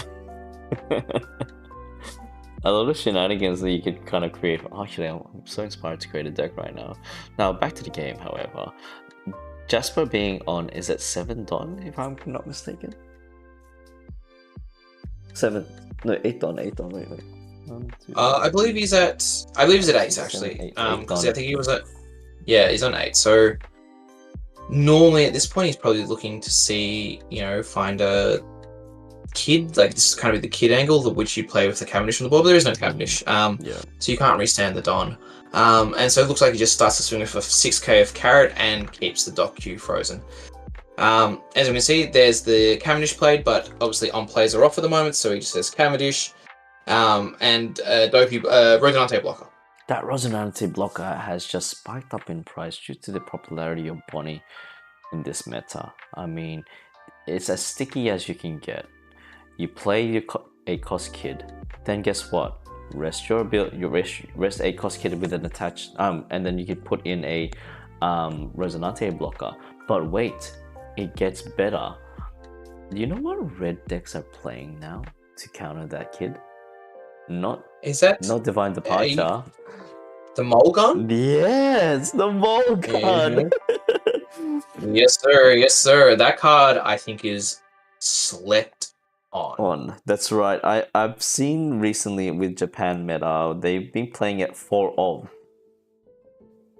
that card. Yes, 4 of that card. In what type of decks? We're talking Smoker? Zoro. Yeah. Wow. Because Bonnie is just going haywire. It needs to be humbled. It needs to be humbled, basically. So yeah, I might actually put that card in my deck, or my Jank Shank deck. Sick and tired of those 8-cost kids. Now, with 7 dot up for our Blackbeard player Julian, it's only a matter of time until we see it. The big boy himself, 8-cost kid, decides to KO the. Oh, Resonanti can only protect rested characters. Is that correct? Correct. Resonanti can only protect rested characters. So that looks like what they've done there. That's to get through that. Look at the amount of cards though. That's insane. It's just like non-stop. This is the Blackbeard play that we were praising in our last stream. Yeah, we were. So we can see here that the Kuzan just has so much value.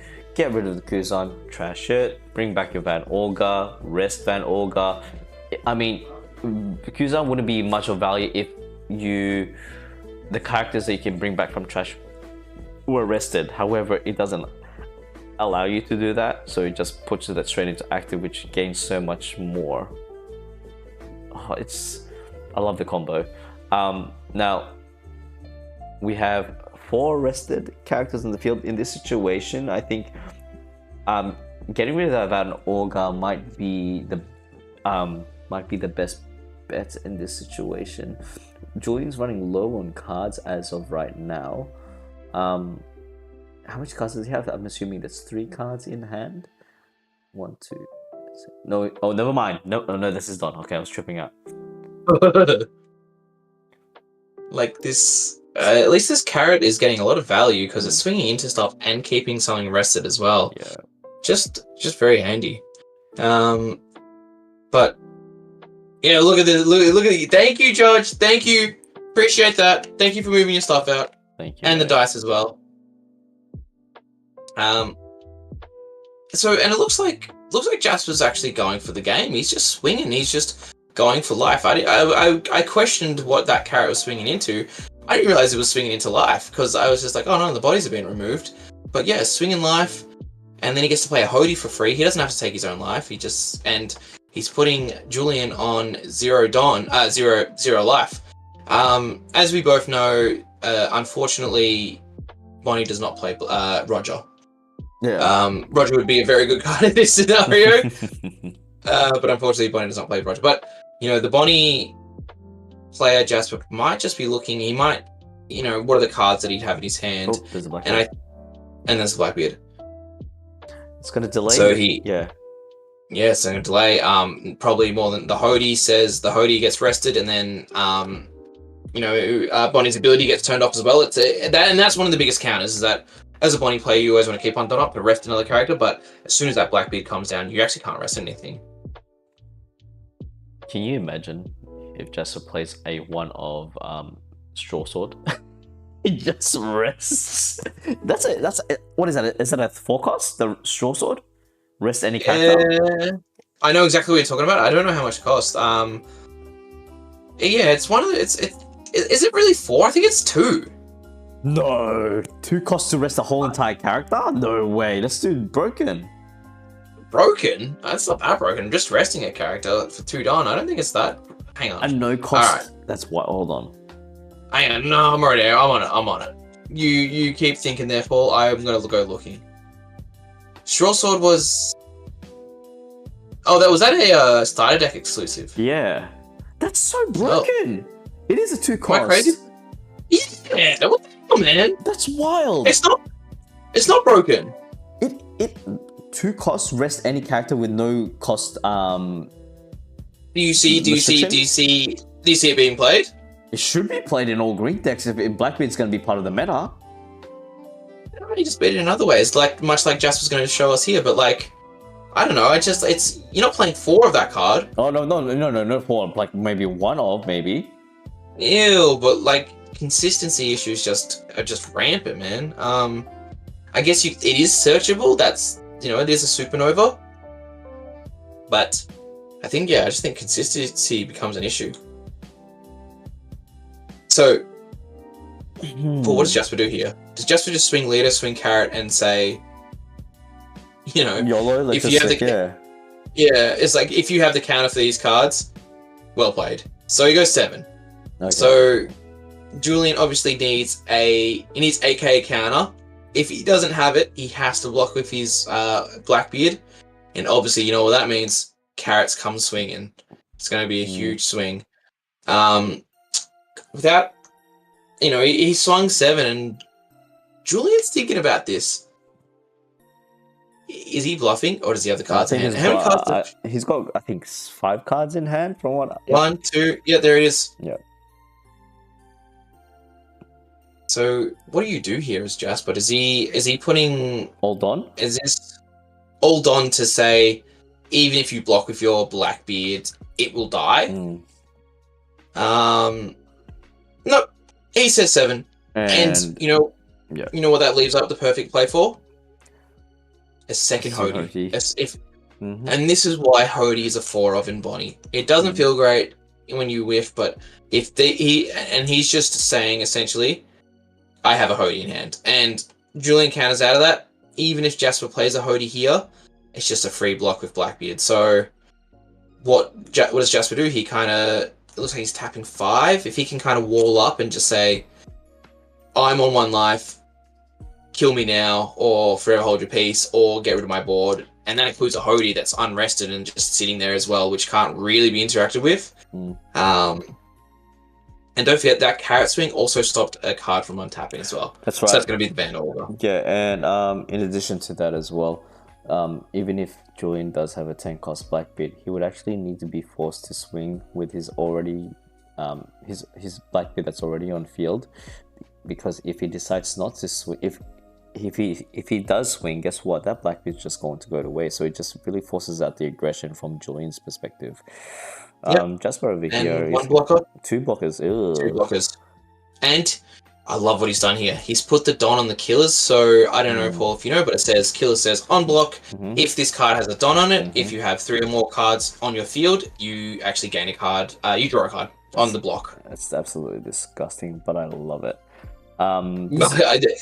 Disgusting is definitely not what I'd use, but sure.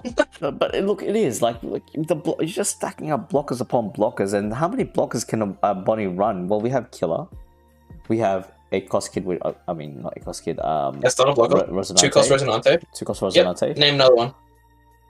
It's not all. Actually, no way. I'm baffled. It only runs those 2 blockers. It's just because they run about. Yeah, 100%. Because it just only runs because the kid's already sticky as it is, and you're just running all these blockers. 100%. And normally, okay, so first things first, Paul, I think we need to point out, Julian didn't have a second Blackbeard. Not that the Blackbeard wins him the game, and he just calls it GG's. Yep. It doesn't matter regardless, because if he does go for the aggression, Blackbeard's going to get rested, and with the amount of board presses that Jasper has, it's just gonna be, you can't change the inevitable. Like, Jasper doesn't have to do much. He can probably just swing all 15k onto, all 10 Don onto the Hody Jones. Very interesting, and it just really shows that Blackbeard needs to have the necessary pieces in hand in order to just survive Bonnie, even though Blackbeard is in favor of the matchup. Luck does play a massive luck does play a factor into all of this, and not seeing not seeing that card. I'm not seeing that stage card as well is kind of like kind of slows down. Yeah, kind of wild as well when you think about it as well.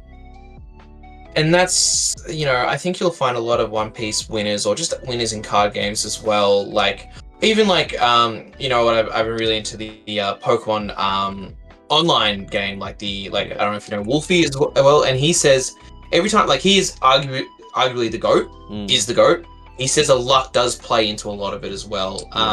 You can know your matchup in and out. Sometimes a card or a thing just doesn't fall your way. Yeah. As we all know, Blackbeard didn't see that stage, so thus, it just doesn't help as much. You could argue that lost in the game. You could argue, obviously, it's going to be better if you did have it, but it's what it is at the end of the day. That is true. Jasper there, plotting out a block as soon as possible. He decides to get himself that forecast.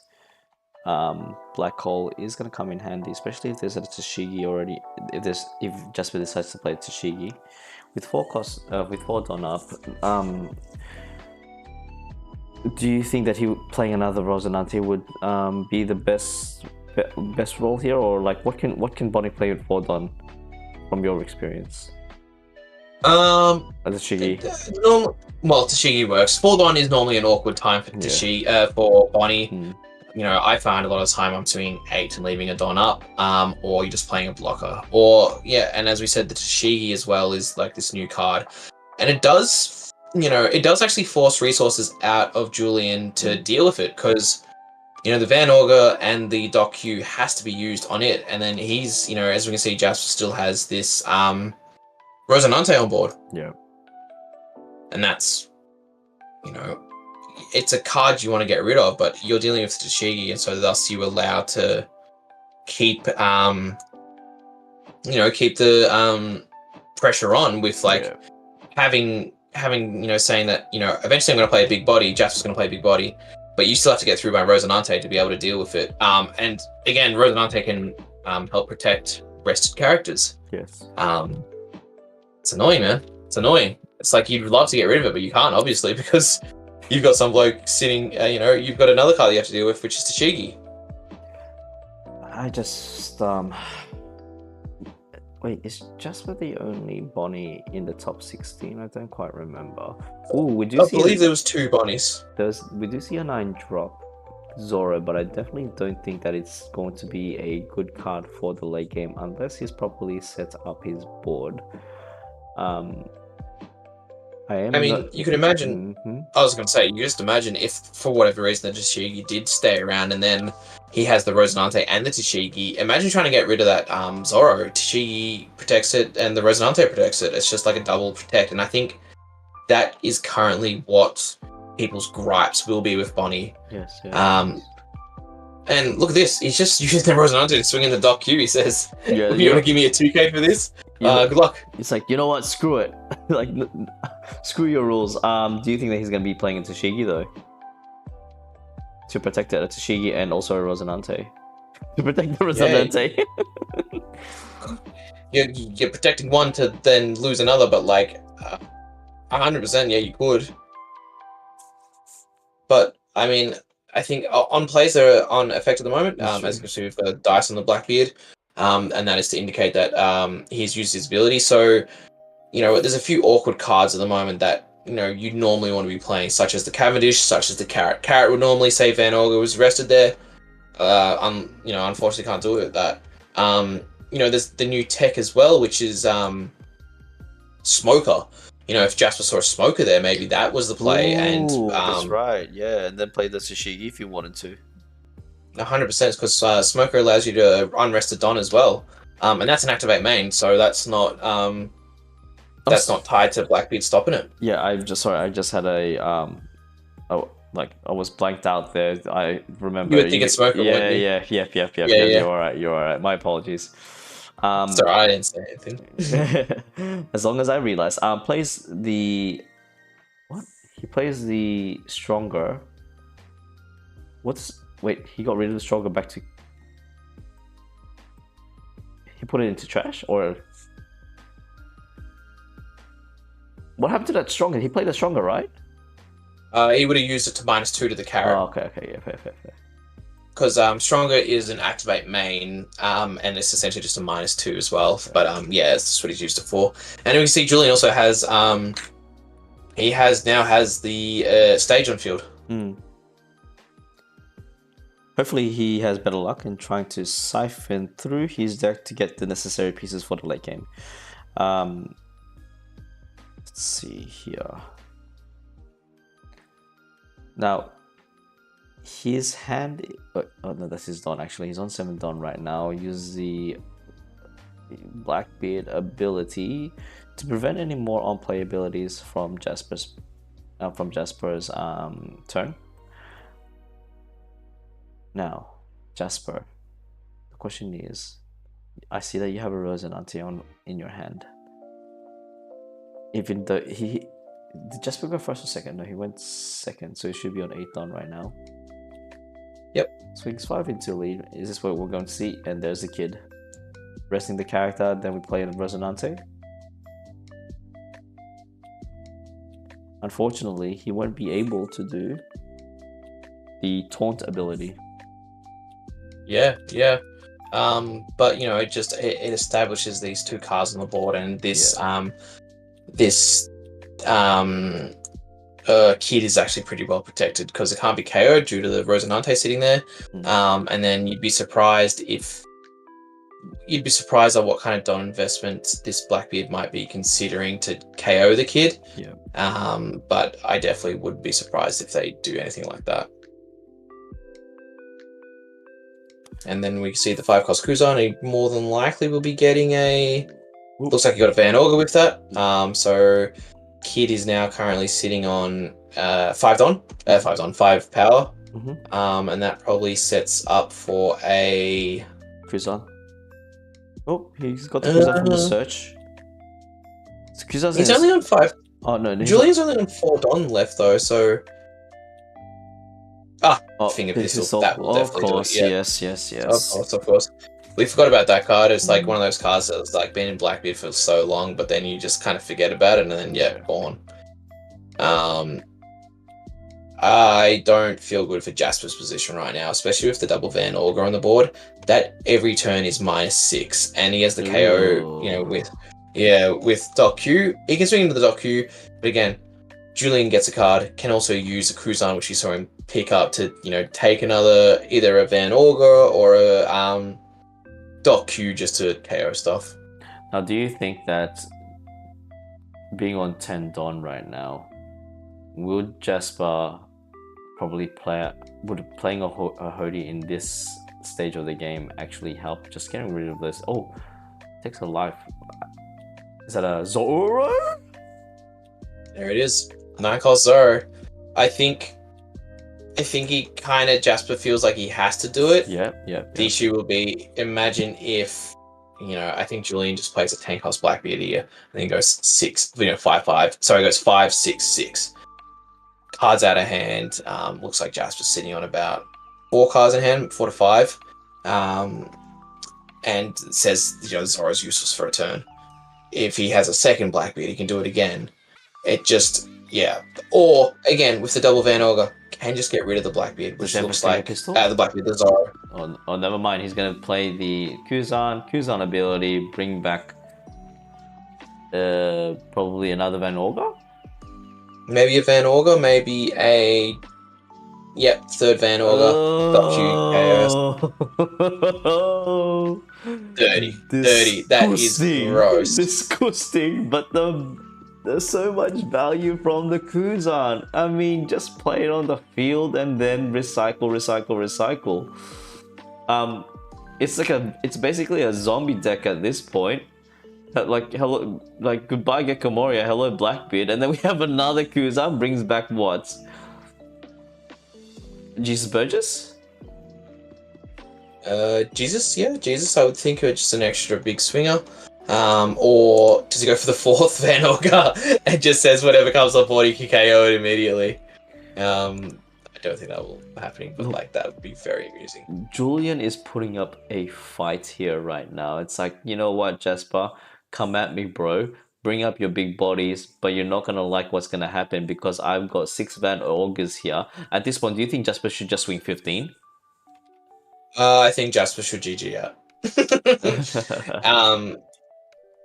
Doesn't the only upside I could see here, and this is without knowing Jasper's list. Disregard. Blackbeard has used his ability. I was going to say it looked like Blackbeard didn't use his ability, but no, he has. Because I was going to say if Blackbeard hadn't used his ability, then you know what you do? You go for the 10 cost Dofi play. You know, and the question would be: is Jasper playing 10 cost Dofi? Maybe he's not in this list that looks like to be playing at least a Zoro. Like maybe he says, "I'm playing 1 Zoro and 3 Dofis," but that means you can whiff on the Dofis. And as we know, Bonnie has actually dropped the Dofi searcher as well. Bonnie used to be running 2 searches. Now they're just running 1, which is the Bonnie herself. But looks like Jasper just says, I'm going to go for try and race you down. With the amount of cards that Jasper has, like, first of all, that Jesus Burgess is on roids right now. Yeah, I would hate to know how big it is.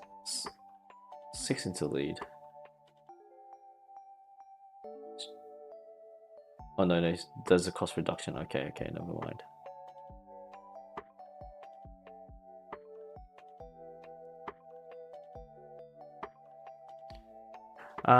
And Tricket, of course, yes, regionals are over. However, Gorm and I, we had to pause the stream, which we left off at the end of Swiss round, and we decided to continue from our last stream, because I had to go to a social event. So yes, unfortunately, Paul has a life and was unable to continue. Very disappointing from you, Paul. You have to cancel all real life things happening from now on. We are One Piece commentators through and through. This is our 9 to 5, or a 6 to whatever time it is. So continuing on, and also a lot of people have been asking whether they can just rewatch the overall events. So we're just doing them a favor, uploading this so they can just rewatch all of this stuff without waiting for the intermissions and whatnot. So yeah, hopefully you. But they do have to deal with us, which is unfortunate. Yeah, which is very unfortunate. Now back to the game. Why did you pause? Now back to the game. Back to the game. Hey, ooh, wow. Okay, hello. That's a lot of counter. Did he count out of that? He counted out of it, yes. Wow. He counted out of it. 2 0 cost advance of what? One of the biggest Jesus swings ever? Yeah. And that's pretty much... Jasper had everything in hand. That's GG. Jasper clutched it. That's insane. Wait, did he actually? Yes. No, surely not. Surely Julian just won that. No, I think Julian just won that. Really? Oh, no. Okay, I was going to say... Got excited there for a second. Ain't no way Jasper had an off counter. Yeah, we're shuffling up again. We're going for a round 3. Oh, Paul. Yeah, sorry. We're in for a long.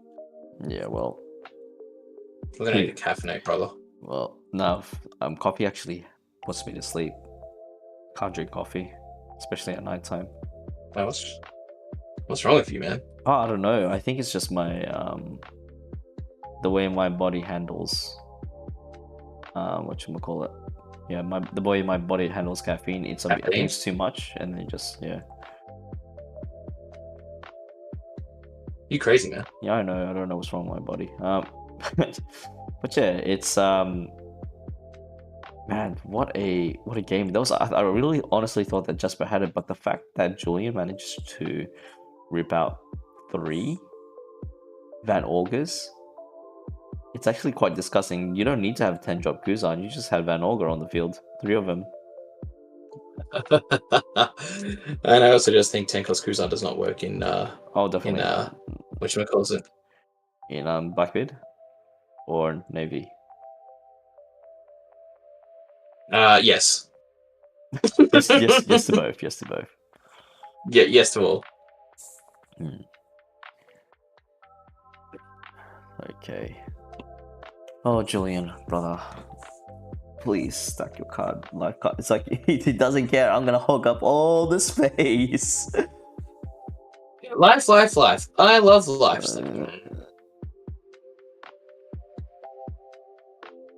So, Paul, Yes, sir. should we discuss something that we know about Jasper's deck that may not be obvious to everyone? And what is that, sir?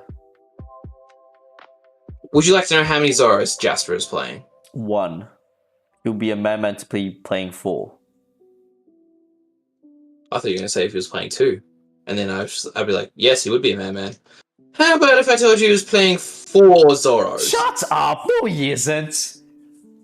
I've got the inside scoop. I've been my sources have finally come back to me. They've been staking out Jasper's place. They've gone through his trash. They've checked his driving records. Yes, can confirm we did see 4 Zoros. He has 4 Zoros in his deck.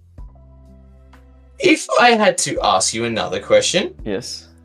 how many Dofis is Jasper playing in his deck? If he's playing 4, I would say, I don't know, probably 2? 2 or 4? 4, right? For sure. But we haven't seen any Doffies. Jasper is allergic to Doffy. He is playing 0 Doffies. Oh, get out of town and shut the front door. No way. I should know this because I made the deck list. I made the deck list and published it to everyone else, but that is wild. This is probably the first. Why? Can I, let's try to justify this answer. I think that's look, and I think the only reason I brought it up because I definitely think it's worth a discussion point, and it's also I don't mean to out my sources. Yeah. However, you were my source. I did look at your deck previously. But Paul, guys, if you don't like Paul and I's, commentary content, follow Paul for his deck list. He is the cutting edge man when it comes to Oceania's, their spice, their little bit of feng shui, their je ne sais quoi, all this sort of vibes. Paul is the man on the trigger, and he shows off the deck lists. Oh, thank you very much. Thank you. In saying that, and though, I must say. Sorry. No, go on. Sorry, you can finish glazing me. Keep going. No. No, I'm done now. Okay. I remember. I started talking to you. I was like, ooh. I just want to mention as well. I'm revamping the way I'm creating deck lists. I'm trying to make it more. So due to the fact that we've been almost 2 years into the game, I think we need to change. I need to change my template. So look forward to any future potential deck lists I'll be uploading because I'm very excited for what I have prepared for you all. It's kind of cool. Not really. Hey, it's just This is what we're here for. Back in the game. We have here. Look, Jasper's already got his Cavendish on board. He is ready to be swinging unless he decides to. You know what, Julian? Don't like the way you're doing this. I'm gonna be getting out my Van Olga. Say goodbye to your Cavendish. Does he actually have enough? No, he doesn't because all he's done is rested. I do want to comment though, Julian, what is going on with your trash pile? Can you please fix it? And also, the judge MVP comes in clutch. Here you go. Here's the dice to basically inform us that you've used your Blackbeard ability. You fool. Now, Jasper being at 7 Dawn. Do you think that we're going to... Well, technically he could have 9 Dawn at this point. Because he can play Hody Jones and then swing with the Cavendish. And then after that, he can probably swing the Hody Jones and then swing 5. Or 7 with... Yeah, no, he can swing 7 with Bonnie, actually. Leader? Yeah. Yeah. Yeah, look, and that's just a swing of quick killer, and that's like playing these early blockers. He's actually getting a lot of value. It's pretty good. He don't scare, man. He don't scare for anything, man. He just doesn't care about the blockers. You know what? I am satisfied with the amount of cards that I have in my hand. I can counter out if I wanted to. And you know what? If you do decide to get rid of my killer, I can bring another killer. And there's a Hody Jones that we were talking about. Swing 6 into lead using Cavendish, restarting 2 Don, most likely attaching it to his Bonnie because he wants to mill out as many cards as he can for Julian.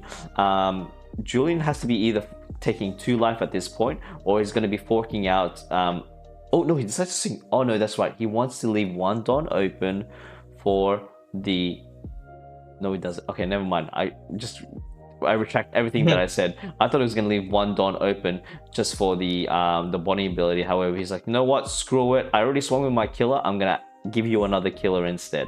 You can swing at me. You can get rid of me. But at the end of the day, you have two choices: get rid of my Hody Jones. Yeah, or get rid of a killer. Yep. Or the Cavendish as well. 100%. And I think when we look at like the board state that Jasper's looking at, he's literally just saying you can get rid of one of these things, but I'm not really worried about resting anything because essentially your Van Olga is going to be tapped to use their ability, and you just swing and then swing with your Blackbeard. Like you can sequences away where leaving the Don up is not smart here, and I should just get some value. I also just want to give a quick shout out to Jasper. Great Don. They're all unanimous. They're all the same. Great work, Jasper. And Julian's upset us with his life placement, but he has the exact same Don, so respect to you, Julian. Yeah. Here at the Bulbasaur and Gorm live stream commentary, we're all about stuff looking nice and and not being wrapped up in Glad Wrap.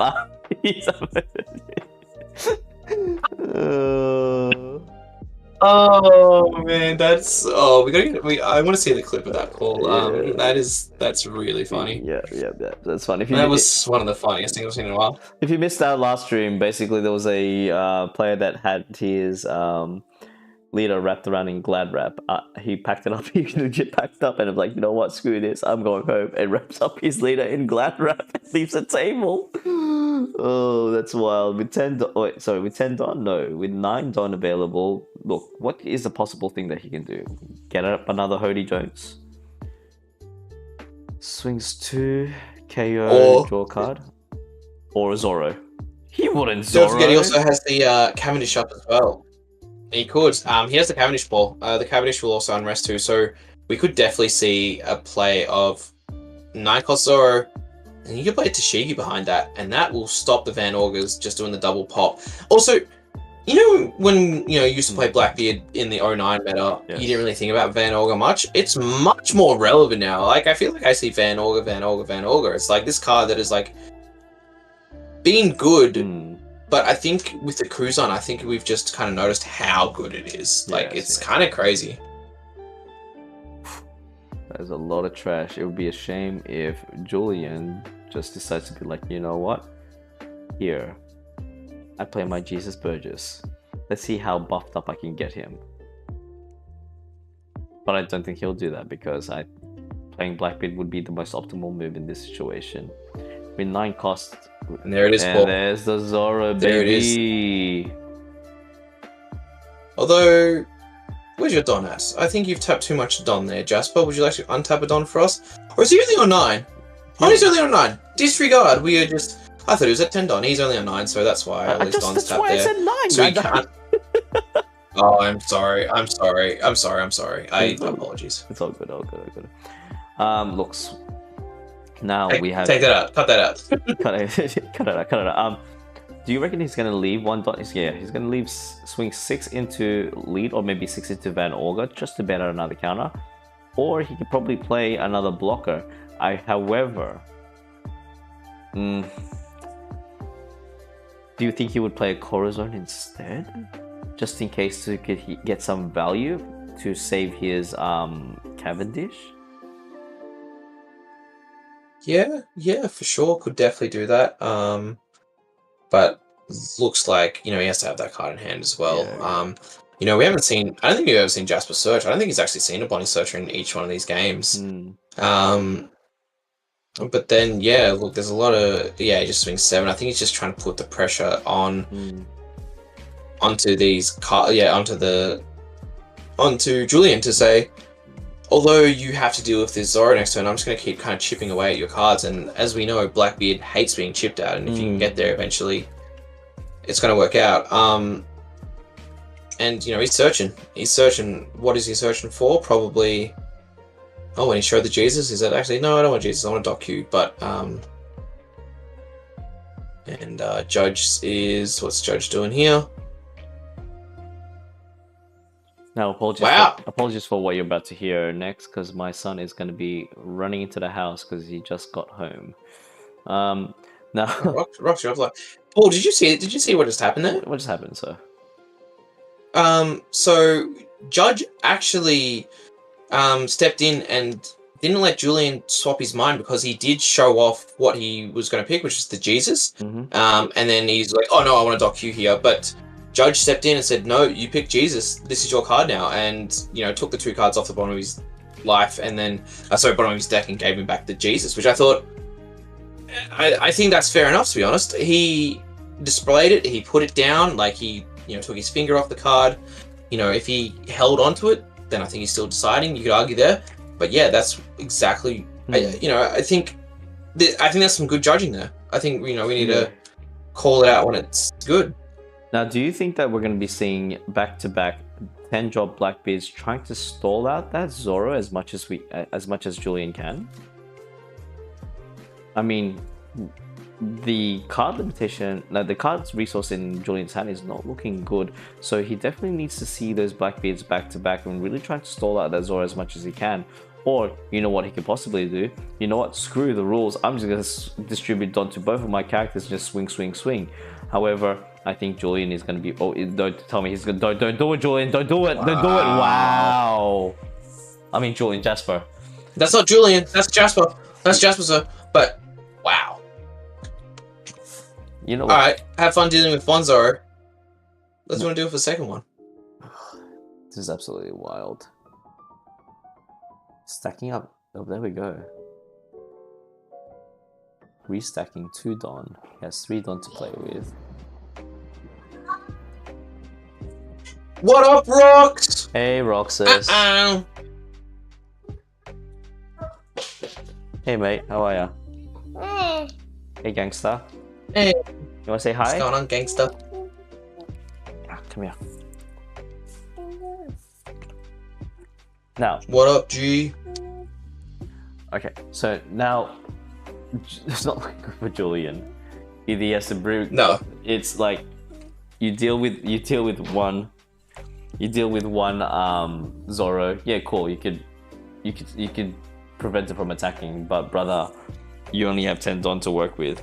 One of your Blackbeards is going to die, and with 2 Van Augers on the field, maybe he could try to get rid of one of them. But I don't think it's going to be enough. Sure, you get rid of one of them, but you still got a second one to deal with. And if we look at, even if he plays a 10-cost Blackbeard here, he's in a very awkward spot, full stop. I don't think it's very good. This double Zoro, and maybe that's what Jasper said. Jasper's rocked up to OP10. He goes, you know what everyone's going to be excited to play? I think it's going to be Blackbeard. How do I, as a Bonnie player, defeat Blackbeard? And he goes, he reaches into the pool and he goes, 4 Zoros. But it's such a wild, look, I'm not doubting, Jasper's judgment, but who would ever think of that? 4 Zoro? Maybe it's because Doffy is already such a heavy investment as it is, but the absolute courage you need to have to play Zoro and no Doffies in your deck, that's how much of a confident player... He's not playing? Sorry? Oh, I was going to say, he's not playing Doffies. No Doffies. Yeah, you said it, Rox. Yeah, that was the thing. He's read the meta and said, no Doffies. It's basically a dead card, unless you, it makes sense that Cavendish is such a pivotal card to have on the board, and if you can keep your Cavendish alive, cool. 10 drop, 9 drop Zoro, I could play with another 3 cards in, 3 Don in, so play with another 3 Don. I'm just trying to, how much Don does Zoro need to restand? 2 and 3, yeah? It's 3. It's 3 in total for the 3 swings. That makes sense. So if you swing with Zoro, you can 999. You don't necessarily need to be buff it up all the way to to 16 if you want to. Because if you think about it, if a 9 does connect, or if a 9 is counted out, that's always 3 cards. And that's a lot of card value. And if that's 3 times, if that turns into 6 times, that's just that's and what does Jasper do here? I think I think he just might. He might clutch out the game here. He's going to have to get through 2 Blackbeard blockers, but if he puts the Don onto the Zorro and says, I'm going to be swinging 15, or I don't know what the maths is, I think it is 15 or it's 16, 16k swings, with a leader swing behind that. Ew. Julian, what are you going to do, brother? What are you going to do there? Like, I don't think anyone's going to be able to deal with that. I think it's just... I think it's kind of crazy.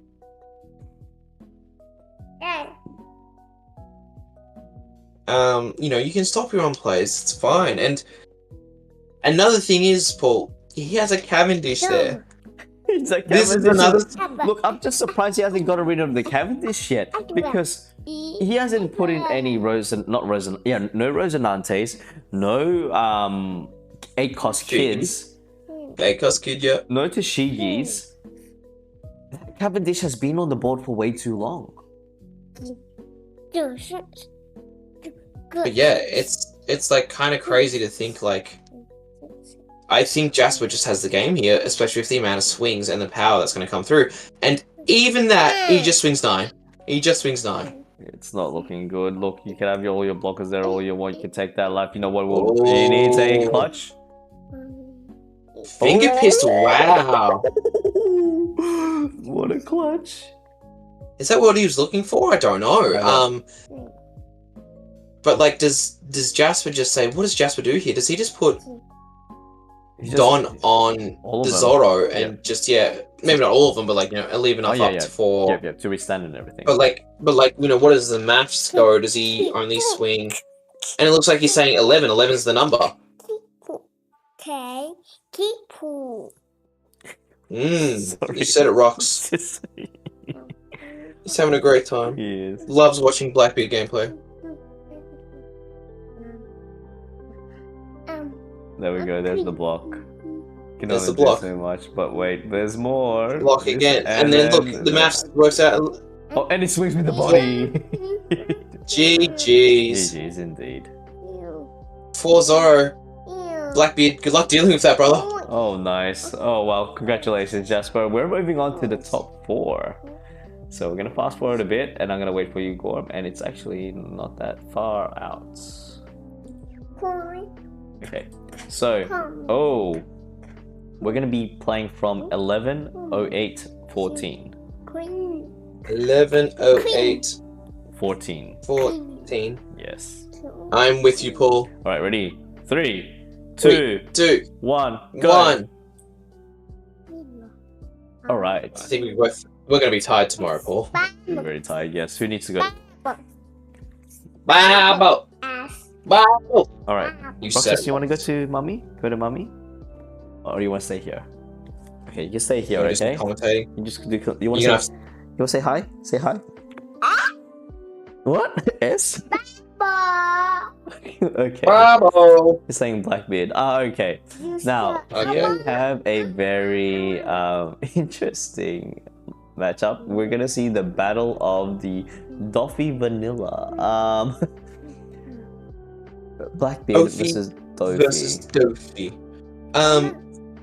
Which we've covered before. Yeah. Essentially, Doffy plays vanillas and hope that's enough to get rid of the Blackbeard, but I don't think we were watching during the OP10 era. So it's going to be really interesting to see what OP10 has for Doffy.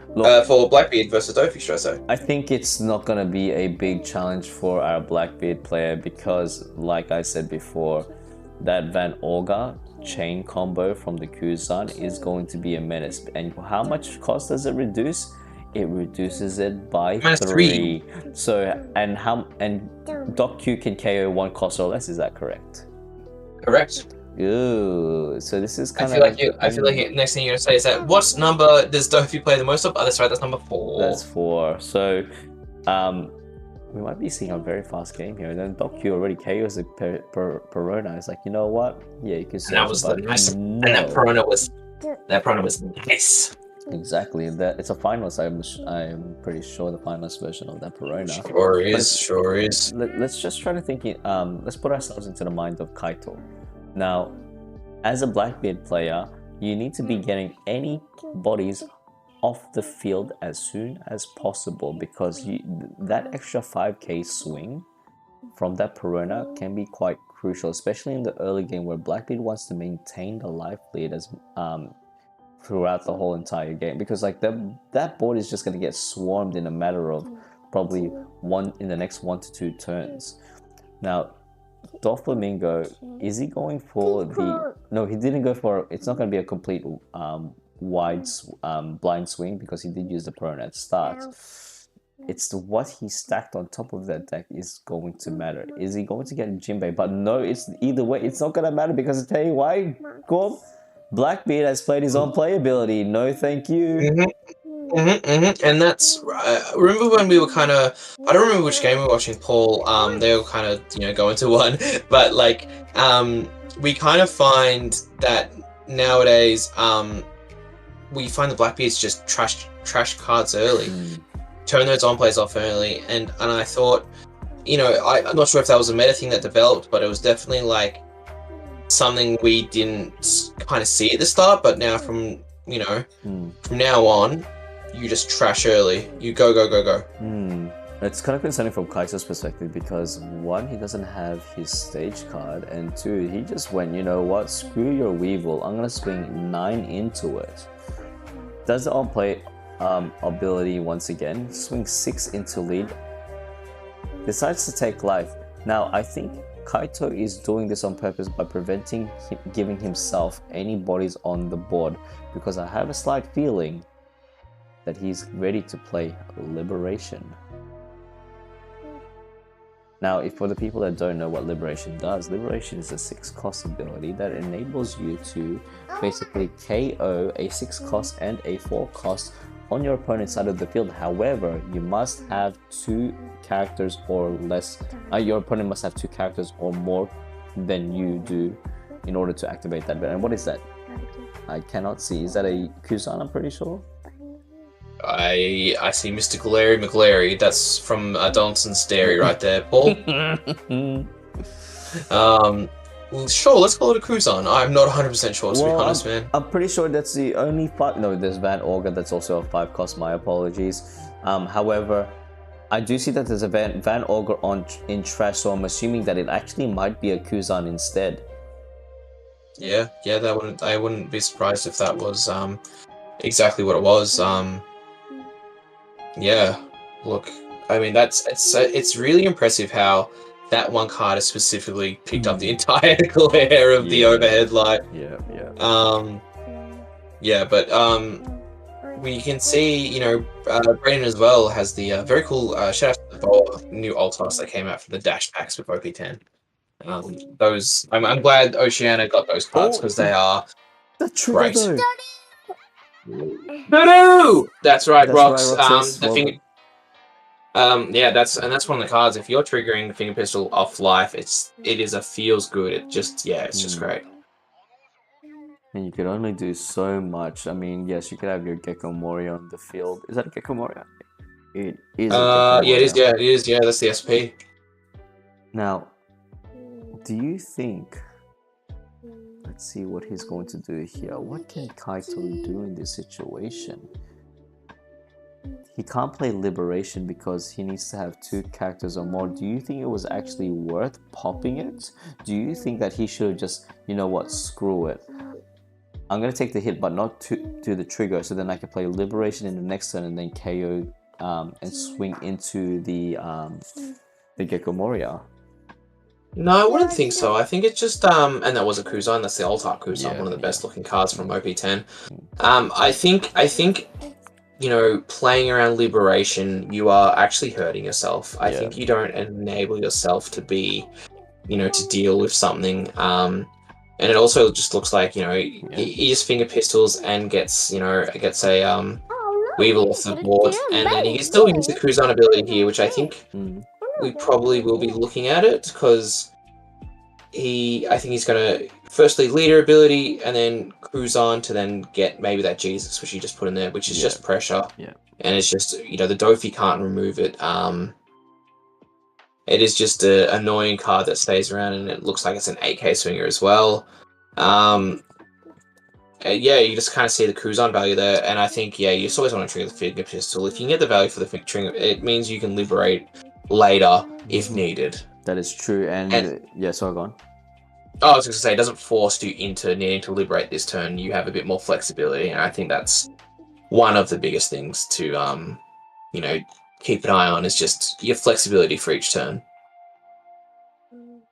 No, I don't think that he means to actually put that croc on the field, but a body on the floor is a body on the floor. You need to start swarming with, with Doffy. Luckily the on-playability is the Blackbeard is cancelling out any on-play abilities, and Braden is stuck in a predicament here. Should he just play? Oh, he decides to play a 6-cost vanilla.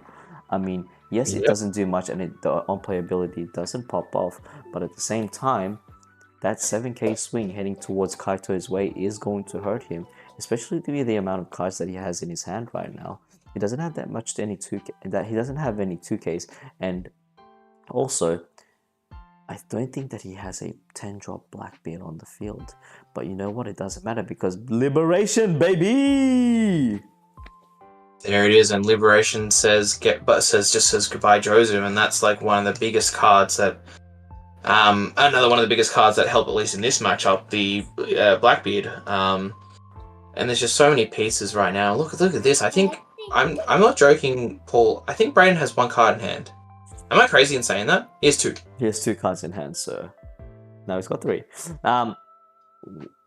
Look, just trying to see whether right now. So yes, it's a heavy Don investment with the Liberation, but it actually did save Kaito another turn, and playing that on-play ability, nullifying on-play abilities is going to be quite beneficial. Because look at Kaito's hand. He's only got 3 cards in hand. He's not ready for the onslaught of swings coming his way. But at the same time, Braden, I don't think he doesn't have that many cards in cards to be playing on the field either. I did see a glimpse that there was a buggy counter there. What do you do in this situation, Gorm? Do you actually just swing big into life and just keep swinging to the point? Sorry, to the point, isn't it? Yeah, unless he does have. Look, he swings into. Oh no! Oh. Was that a perfume female? Sure was. He decided to. Oh no! He decided to blind swing it. He couldn't do much either. I mean, he did have a buggy in hand, but I think it's much more safer to keep that in hand as a counter. Well, Paul, you forget you can't use the buggy. Oh, never mind. That's right. Because guess what? You're versing a Blackbeard. Yeah, and wow, Braden's just hit a Gravity Blade from Life Trigger as well, so another swing there. But you know, Kaito's just played a 10-cost Blackbeard. Braden's on a timer, and this timer isn't going anywhere soon. 3 cards in hand for Kaito. You know, I think that's the second Blackbeard, if not another 2 Blackbeards in there. There's going to be a point where Braden's just going to die. Yeah. And it looks like, my guess is that Kaito's actually debating if he is to leader ability, and that's what I would assume that was. The pitching of the Van Augur was the leader ability. And I think he's leader ability every single turn of this game, but like, it is brutal. What are you meant to do here? Like, you just have to keep churning over this value, and you know, what are you meant to do here is, Braden, you can't do much. Did he just do another swing and it was a Kaya in hand at the top of his deck? You're telling me he's had 2 whiffs with his swing? That is brutal. You're pretty miserable. I mean, you know, we talked about luck and all that, but like, you know, it's not like he can even afford to like figure out on what's on top of his deck. He just hasn't. His on plays are off. If there's another Blackbeard that we want to see, that massive 12k swing is very scary, to the point that Braden only has 3 cards in hand. I mean, do you try to stay hopeful? I don't think it's pretty much GG for Braden at this point, because even if he does have Perfume Female in hand, which he does, it's not going to really do much. He's limited in hand sources. Yeah, sorry, go on. Yep. Oh no, he has the perfumed femur in hand, but it's just not going to matter. Kaito's still sitting at a life. He can take that life very easily, and he still has the blocker. And it just, I don't see a way back from Brayden here, especially with these big swings. Just takes the life, and then scoops it up. He just takes the life, and what are you meant to do after that? You have another 12k swing. You have another 15k swing after that as well. If he wants to, that's how he wants to do it with his leader. It's just awkward. So Juicy comments, I love my best friend. Oh, mate. Oh. Is that your mate, Gorm? That's Toto. That's Toto. Hey, Toto. How are you, mate? Good man, that man. We played Greensy on Monday, and he said he loved his best friend. And I said, "Was that me?" He goes, "You'll find out." Did he win locals that day? He did not. We played round 1, and I steamrolled him. Oh, okay, fair. And I did not steamroll him. Who was the overall champion at Greensboro? It was actually Angie who was in the chat beforehand. Angie, he was on the. I played in round 3. We did the Shanks mirror, and he got second. Saw the 10 cost Shanks, and I said, "Well, it's very hard for me to come back." Tried something a bit different. Not great. Is there a lot of turn up at a lot of people playing at the Greensboro locals? About a consistent 14. I've seen more as well. It's it's nice. That's good. If only I lived nearby, but no, it's way too far for me. Especially on a Monday night, it's kind of any locals on a Monday is kind of difficult. But look, we're getting straight into it. There's a little friendly sportsman-like fist bump. Now, it's interesting that Kaito didn't really need the stage card. Did not need the stage card at all in order to siphon through his deck. He just found like luck was on his side at this point. And by the way, please let us know if the music is way too loud, or if we need to speak louder.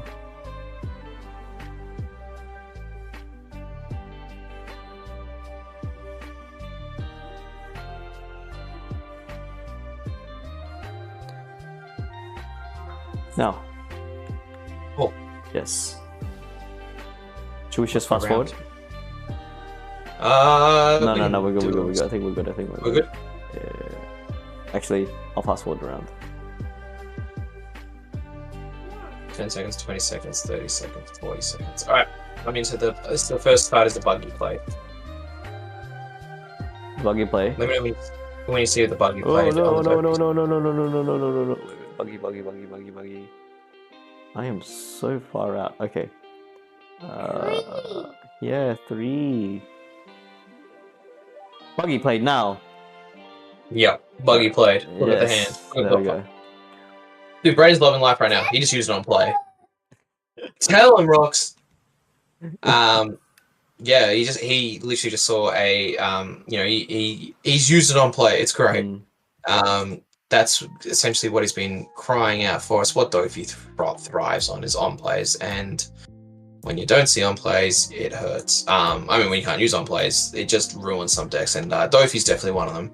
And obviously, it could kind of deal with what Blackbeard was dealing by, like, kind of swarming, but Blackbeard now just has a lot of tools to, like, kind of pull back and kind of swing the tempo and the tide. Now, Kaito is a very generous person, allowing the on-play abilities to work for Brayden. It's like, you know what? I'm gonna allow you to only have one, and that's all you're gonna get for the rest of the game.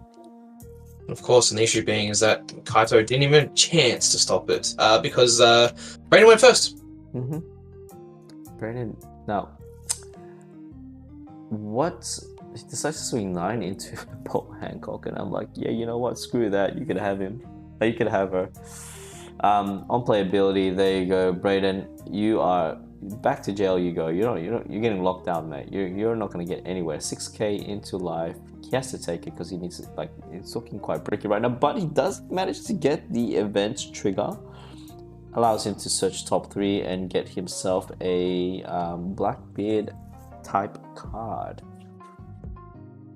The question is now, I think the obvious choice would be the Doc Q, wouldn't you say? Um. Wow. No, I wouldn't say. I think Black Hole's the pick. Really? No? Oh, okay. Never mind. Forgive me for my ignorance. I thought, because wouldn't you want to have something that would KO? Oh, okay, Kaito, you need to stop slamming the table, mate. Wouldn't you want something to be like, you know, ready to KO stuff and just set up?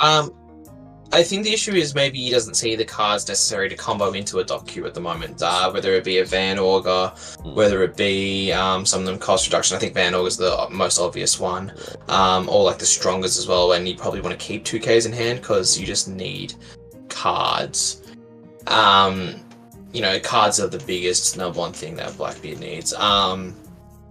You know, so we see, and Black Hole deals so efficiently with, you know, a boa, which he just does there. It's just efficient, it's good, yeah, really just, it makes sense. What's the number one thing you got to deal with when you're a Blackbeard player? It's 4 cost. How do you deal with them? Black Hole says by 4 costs. Again, I think the biggest thing is just like he was unable to find that Van Augur, and I think he sees in this Lafitte search, I think there's a few Van Augurs, if not one. Yeah, one in there, a Liberation, a Jesus, and we'll have to see all the other ones too. And then, I don't know about you, Paul, did you see that Best Volume Collection 4 actually has a Alt Art Lafitte? I didn't realize that was Lafitte until afterwards, and I thought that was very cool. Interesting. Because there was a one cost black card in there, and obviously, unfortunately, it was in Japanese and we're unable to read it. But yeah, it was Lafitte, and I was like, wow, that's very cool. Jeez. Now, with Lafitte, with sorry, I'm just trying out when you. Okay, so with Blackbeard being able to, yes, it is NBBC. This is a replay. We decided to just put it onto YouTube because TAKGames has yet to put it up onto the YouTube channel, so we're just providing some friendly commentary and catching up with our previous stream. So right now we're just hit top 4. Most likely we're going to see grand finals in the next match. Kaito is playing. Most likely, he definitely will. Definitely will. Now, awesome. Yeah. So yeah, feel free to stay tuned and just enjoy your. What is it? Tuesday, Wednesday, Tuesday evening. Yep. Looking kind of concerning from Kaito's perspective. What card is that? Is that a Van Augur? Oh, decides to pop in anyway. Goodbye, Regal. Don't need you anymore. Guess what? I got another 8 Don, and I'm gonna pop in a Jesus Burgess. Like to see you get rid of that. He's just stacking up his graveyard, getting and buffing up that Jesus Burgess as much as he can. And you know what's really interesting? Despite him not having a stage card, his graveyard is piling up quite quickly. Yeah, but I think in this matchup as well, Jesus doesn't really mind about how big he is. Even at a 7k, it's annoying. It's a 7k to counter out of it. It's just 2 cards, and you know, we think about Dofi and how much card advantage it normally does have. It doesn't get any of this card advantage. These are just vanilla cards, vanilla 4Ks, vanilla, so much vanilla stuff. And like, you know, thankfully he's got a teach down to be able to somewhat make sure he's getting that value with Dofi leader ability. But then, you know, he's also playing, look at the lore. That's the 2K counter lore, which also trashes the card. And so maybe that's one of the tech cards that Brayden has used to maybe the Dofi matchup and so on. Or just, you know, as you can see there, he teaches to then put it on field and then get it back to his hand, which is a 2K. It just means, I think that's more just you use the 2 extra Dom that you get from the teach ability that just gives you a little bit more push. So yeah. Now, those 3 bodies on the field are not going to be lasting quite long, because what do we have here? He does have a 10 cost Blackbeard ready to play, and I think he's most likely, it's the best move that you can possibly do right now. Trying to freeze his, it doesn't really matter whether it be Jinbei or Law, he will need to freeze any, it doesn't matter. So what do we have here? Is that Latif, a Jesus Burgess, and a Teach? Swings 5 into lead, counters out of it, swings another 7 into lead. And I think that was a blocker if I'm not mistaken.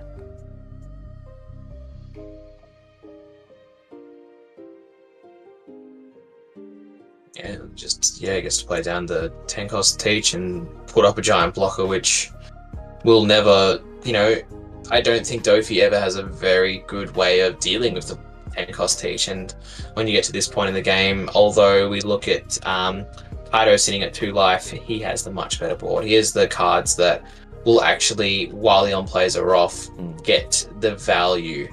A lot of this is just, it's kind of grinding to that spot where eventually Braden on Dofi and Dofi in general they just can't keep up anymore, and that's where we are sitting at right now.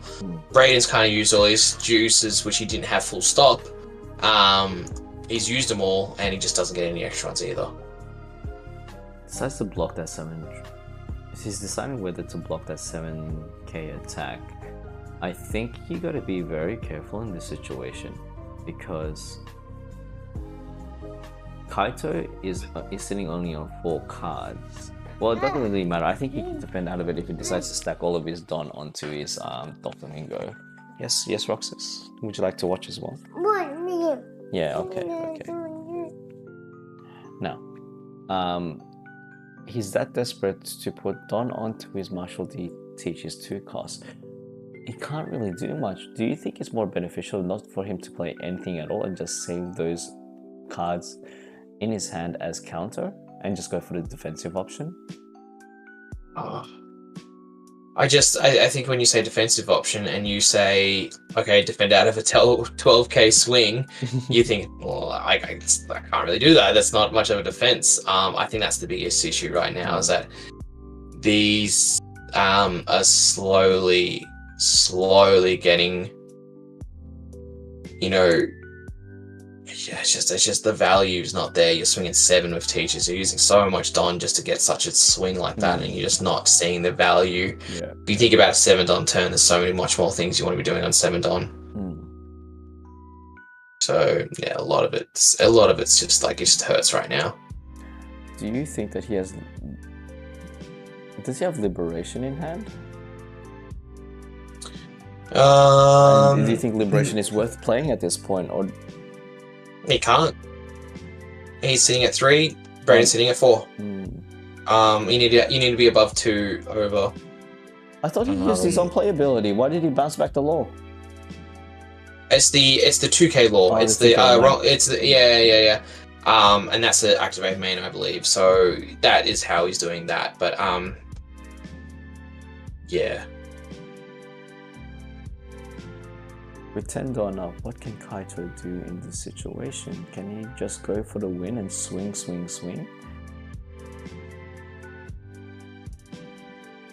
It's such a... one decides to search instead. We also see, like, this Lafitte's getting a lot of value. Yeah. Oh, there's a blocker. The question begs to differ, like, does Brandon actually have the Perfume Femur in hand? He might, but he's also just... He's praying, like, if you don't, you need... What do you need? You need the cards, you need,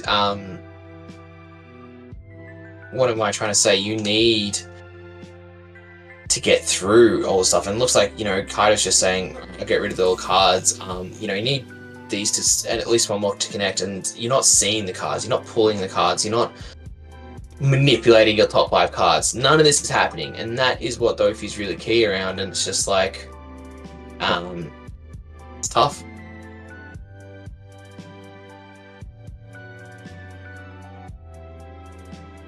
Now he decides to attach how much Don? No, he plays 5 inside the Kuzan. Okay, Kuzan KOs himself. Ooh, what is that card? That is the new form. Sure is. says activate main, KO a 3 cost or less. Simple as that. But you had to play it on the. It was a if you played the card this turn, activate main, KO a 3 cost or less. Oh, so it's basically a cheating way to get. It's a cheat version of on play, but just going around that rule. Makes sense. Yeah, well, that's Blackbeard in general. A lot of the cards say activate main, much like 10 cost. Kaido. 9 cost Kaido. Yeah. 9 cost Kaido. Oh yeah, 9 cost Kaido is different. But same idea. Yeah. I mean, I don't think 9 cost Kaido is meant for Blackbeard, but yeah. Now with 2 cards in hand, 3 cards in hand, 3 cards in hand. That on-play ability, the on-play negation from Blackbeard is such a costly thing because you have to worry about this here.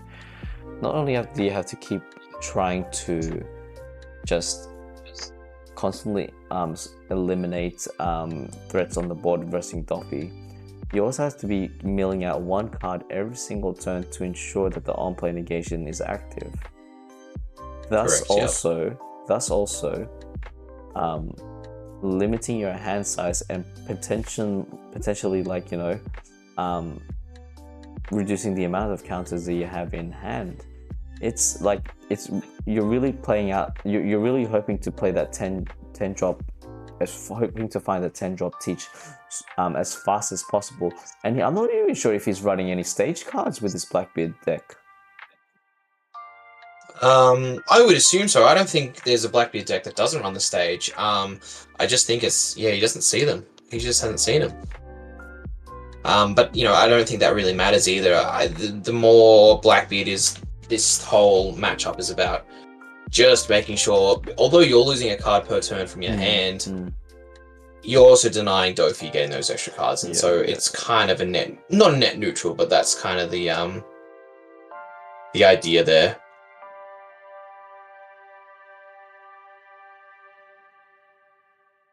With Foldon active, he swings 8 into... Now, obviously, you would need to block out of this, right? Yes. Yep, and he has the 2K, it's just, perfect. Swings 9 into leader ability. Doesn't really do much, just another vanilla on the field, and that would be the end of the turn. Okay, so Brayden, with how many cards in hand? 1, 2, 3 cards in hand. It's not looking good for Brayden. No, I think this is big time writing on the wall. What, he has 2 life with, you say 3? That sounds about right, 3 cards in hand.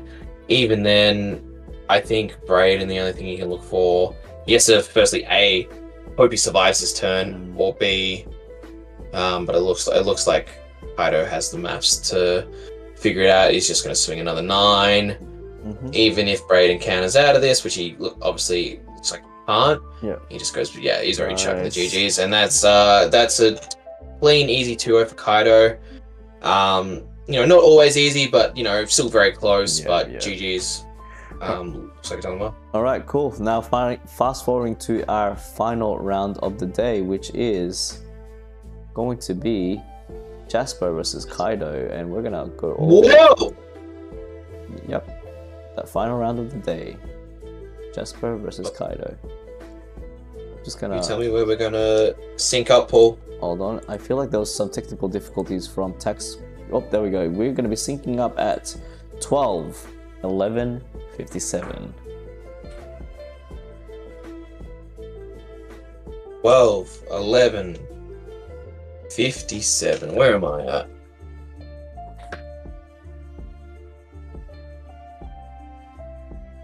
Let me just unclose. I'm there, Paul. 12:11:57. All right, here we go. In 3, 2, 1, go. And whoa! Welcome to the go. Welcome to the finals, Paul. Now. Yeah. Here. What up? So we've seen this matchup before. Jasper played a Blackbeard before. And so the question will be, how does he deal with all of them? And that's what we're gonna have to watch. It's just yeah, just essentially does Jasper see his Zoros when needed, and does Kaido have the tools to deal with what Jasper plays? All these are questions we need answered. I'm still trying to wrap my head around it. Why he wouldn't play a 10-drop Doffy? Is it like, is it too much of an investment? I think it's I think the idea is that Jasper has said, what do I think the OP10 meta will be? I think it's going to be a lot of Blackbeard. And so he says, tick that off. It's going to be a Blackbeard. How do I beat Blackbeard? 10 cost OP is a dead card in that matchup. Unfortunately, it's just a dead card. Okay. Your on plays are off. You are struggling to stop, 3 things at once. It's just not. It's not a good card. Whereas Zoro, although it doesn't have that instant impact, neither does the Dofi in this matchup. So instead of saying, I'm going to play a Dofi here, he's just going to say, I'm playing a Zoro here. And I think that's the idea behind it. And obviously, Jasper's in the finals. Obviously, he's, we don't know what he's seen or, what decks he's seen, but like he's made the call and it's worked out so far. Oh, cool. Does it work in the last game? We don't know, but I think he's actually well suited to deal with a Blackbeard where Bonnie normally isn't. Yeah. He's got the tech for it. It's good to see that the first appearance of Kaito's stage card has just made its debut. Now, it's interesting that he decided to just get rid of the 10-drop Blackbeard and put it straight into trash. Now, is this something that you would do as a Blackbeard player even though you don't have a 10-drop in hand? Or are you that confident in siphoning through your deck and trying to find it as soon as possible? It kind of really depends on Kaido's hand. For all he knows, he has another 3 10 costs in there. I doubt it, but that's sort of the stuff and maybe he's putting more value on controlling this mid game, this early game, so on. And obviously 10 cost isn't going to help you. It only helps you later. This is just what we need to deal with and get to these cards early to deal with what Bonnie's onslaught. Not much of an onslaught, but like what Bonnie will be doing. Looks like Kaido has a trigger, but it was a finger pistol. Didn't want to finger pistol Bonnie, which makes sense. I think it's a tough call. And wow, actually it plays out the 1 cost Scratch Man of Poo. Hello? The one is that the one when attacking rest one of your opponents? No sir. That is from the starter deck. That's that Apu. This is the other one from EBO1, which I believe off the top of my head, I just have to remind myself. I believe you may tap it to. No, sorry. On play is just rest one of your opponents cost 2 costs or less. Oh, okay. Is it just to have an extra body on the field so that he can just swing into life and hopefully he can. I don't see the value in playing that. My only query with that is that it's a 1K. It's a 1K. It's a 1K. It's also a 2K counter. Yeah, but he's not like he's swinging with it, you know what I mean? Like he has to invest 4 Don. Actually, you know what it probably is, Paul? He's probably leaving it up there to deal with if a Blackbeard was to play Lafitte, to play a Doc Q, any one of these cards, rather than having to swing his lead or having to swing a bigger card, he says, here's my 1K, do you want to give me counter for it? Oh, that's so smart. That's actually so smart. 100%. 100%. I hadn't even thought about that either. It's just smart, yeah. Another trigger from life. So we've seen Blackbeards hit 2 triggers off life, and I actually saw a tweet the other day, Paul, where they were claiming, forget yellow, Blackbeard's the new trigger deck, and sometimes it feels like that. Yeah, it does. Sometimes it feels like that. Do you remember what's the trigger effect for finger pistol? Is it 5 cost or less, or 4 cost? 5 cost. It's 5 cost. It is exactly 5 cost. That's wild. Yeah. It is exactly what the activate main is. Trigger just says activate this card's main effect. Oh, okay, fair. And then Oh, awesome. So he's just played Cavendish. No one plays, I was going to say. Looks like he got the Don unrested, but I don't think he was at 5. I think he was at 7. I could be wrong, though. No, I am wrong. On plays are on effect, but it looks like he just didn't want to play anything else with it. Maybe he's just leaving the Don up for when he activates his Straw Sword effect. Yeah. You know, why aren't green players playing 4 of them, Paul? These are the questions we ask nightly. Makes you just... I gotta show so much respect to Jasper in bringing up this, the most interesting body deck that I've seen in OP10. This is literally the first regionals we've seen, but I totally hear you. It is very interesting. Like, it's definitely not something I think we predicted coming into this meta. Like, we definitely thought there would be Bonnie. Yeah. Not a deck list like this. List. Right. Like, the 4 Zoros are just like spicy. It's so spicy. It's interesting also that we didn't see any black yellow Luffys in the top 16. Yeah, I had that thought I had that thought, go over my head as well. It's like, don't see a single black yellow Luffy, and I would love to see what kind of representation black yellow Luffy actually had at the event, but like, just looked like it was just out of favor. Now with decides to KO that, goodbye mate, no need for you anymore. Using Finger Pistol, I didn't realize Finger Pistol was actually that strong. Good card, man, good card.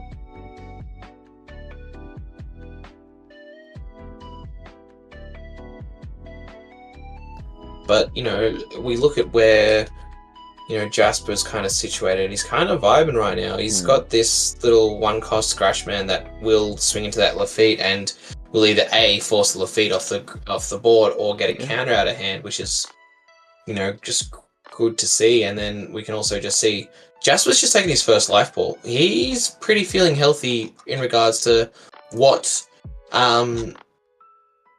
what he needs to set up the Zoro. Now, let's see, what do we have here? It seems that, Jasper's actually on his 7 Don turn. You know what we're gonna see. That's the reason why he leaves it on the field, because he knows, what, Latif's gonna be there, Doku's gonna be there, swing, which is great to see. Some cost. He's definitely. I feel like Big Hody Jones is coming out. Never mind. Hello, we have. It's our first appearance of Smoker. Oh, Smoker. For this new card, it is a 5-cost 7k. So, firstly, very well statted to start off with. That's great stats on a vanilla. But then it also has effects. This Smoker has Banish. Banish is just something you have to respect. As we both know, Blackbeard does not need resources, and Banish stops resources. So immediately we just see Kaido get rid of the Smoker. And the Smoker also allows you to unrest a Don as well. That's its activate main. Very strong card. I think any green deck will probably be playing at least 1 or 2 of Smokers, but then, you have a lot of extra stuff as well that can push you there. But we look at it, it's a good card, and the fact that, immediately Kaito had to respect it, instantly finger pistoled it, just said, I'm not dealing with that. It was a Fleege all along, but, just didn't know that. all along. As he said, wasn't dealing with it, so when the Fleege comes out, you go, dang it, I should have dealt with it, or, so on and so forth. Very niche reference that not many people will get, but I love it. In saying that, this stream is sponsored by Cockroach Poker. Play today. Great game if you haven't bought it.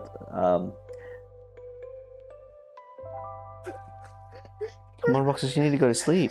Oh, I'm gonna mute myself before he starts crying. Don't do it, buddy. You're good. You're good, mate.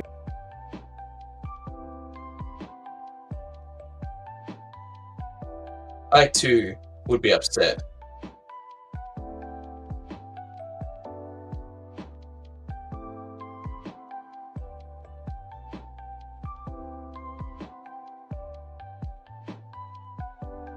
No, buddy.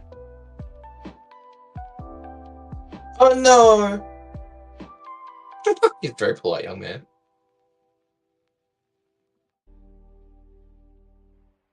But, you know, back to the game, as Paul would say, we're looking at Jasper's turn. This is the pivotal, looks like Kaido goes to 9 on the next turn. Looks like he's on his 8 on turn. On plays have not been stopped, so maybe he looks to do a Hody just to rush, and the question will be, where does he rush into? Does he go into the Jesus? Can't do it, unfortunately. Jesus is sitting at 9. But there's a few other pieces there that maybe looks to KO. We'll see. We'll just kind of see where he wants to deal, what he wants to do. Just starts with simple 5, says, you want to give me a card, you want me to take your life, and he just says, yep, no worries, here's a card. But yeah, we'll just see how it goes. I think this turn is going to be pivotal, and we're seeing he just plays the 8-cost kid. Yeah, sorry about that. Roxas Children, man. Yeah, it's all good. It is what it is. Now back to the game, and also back to this quality that we're seeing right now. Absolutely love it. Not just the glare, but also just the. So we have here. What did I miss, Gorm? What did I miss? We just had Jasper do his 9 on turn and set up that kid. And we can see Kaido's just, searched and instantly found a Blackbeard, and you would think he negates the kid there, and that allows these swings to start coming through. Yeah.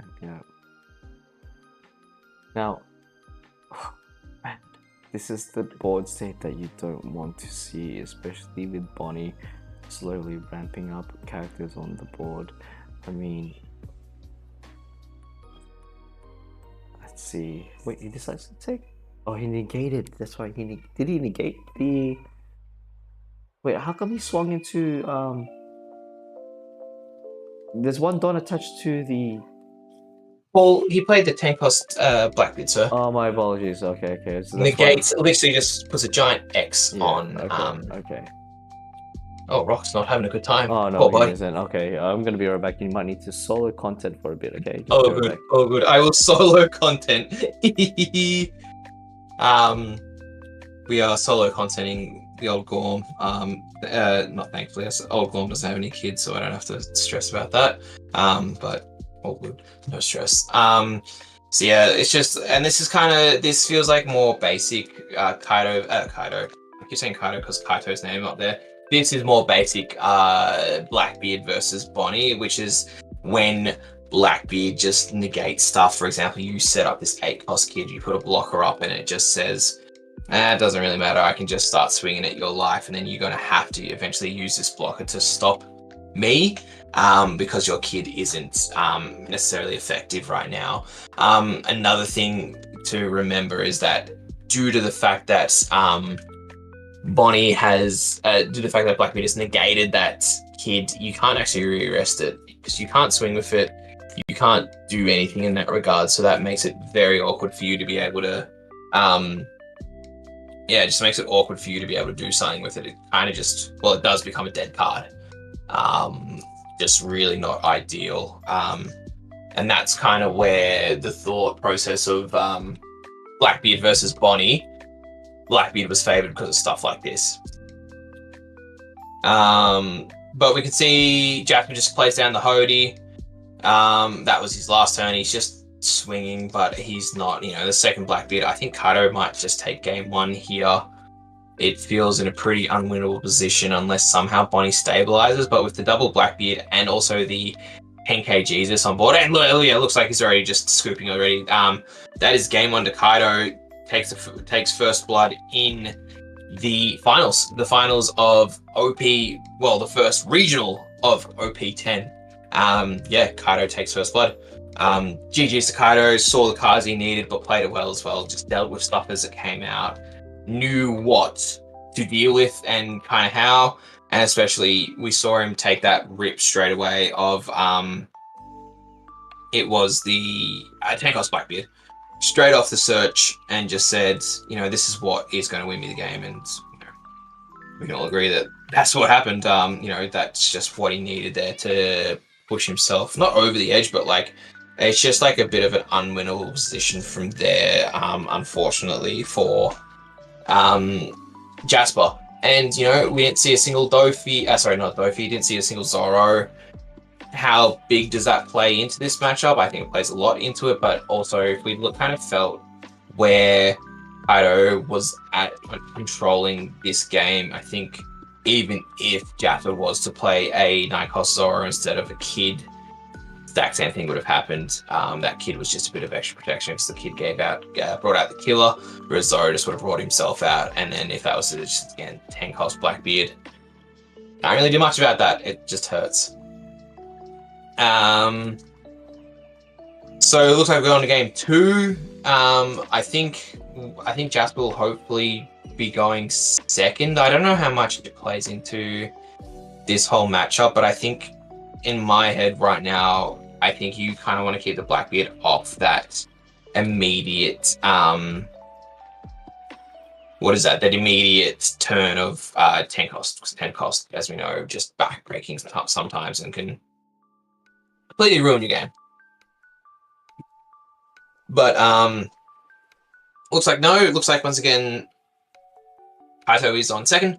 Not 100% sure how it works in regards to like what we need if, like, you know, the loser gets a choice, or not 100% sure how it works in the finals, but you know, maybe that's what Jasper's looking for, is that want to play first, and that's, you know, it's definitely me not knowing that matchup as well, especially in 10, because 10 changes stuff.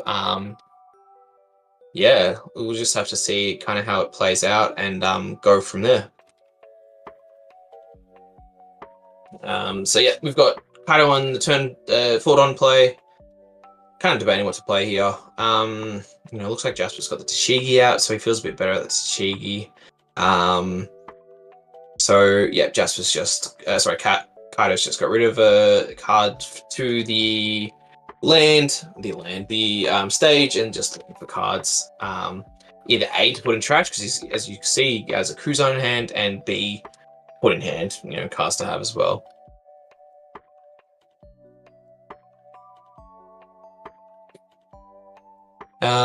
So he's just debating.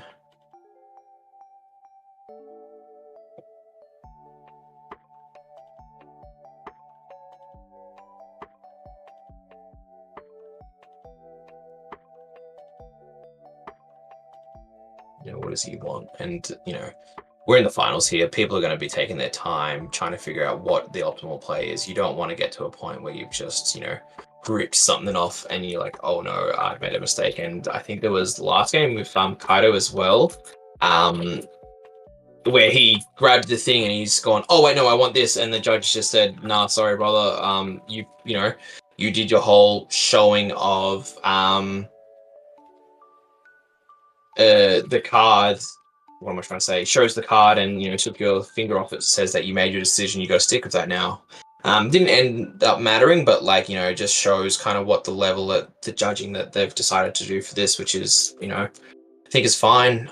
You know, these are amateur players. They might not be as well, but, you know, you're going to make mistakes, but sometimes there's just mistakes that you can't let slide, because then it could happen all the time, which, you know, I don't think Jasper's looking for a sort of advantage like that. But, like, that's kind of the vibe. Just to say, you know, I can't let this happen, or else if it happens, then it's just going to keep happening, and then we're all in a bit of strife. But no, it's, you know, looks like yeah, Jasper's in a bit of a better spot. He's getting cards out. He's finding pieces on board to clean the Tashigis. Just nice. Feel a bit better as the game goes on if you are showing cards on board. That's the biggest thing. You just want cards on board.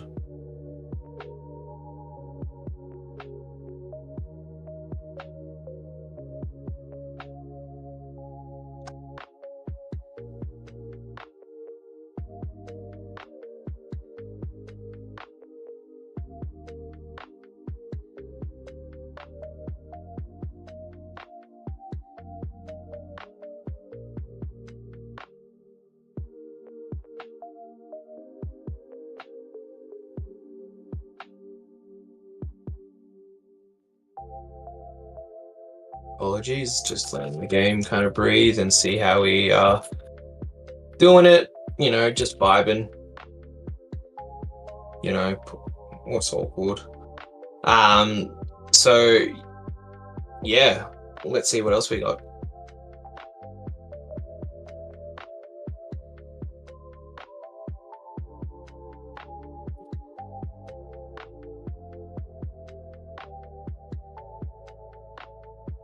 Apologies, it's also midnight here. We've just kind of ticked over, so the fatigue's setting in a little bit. Sleep calls. But it's all good. We're chilling.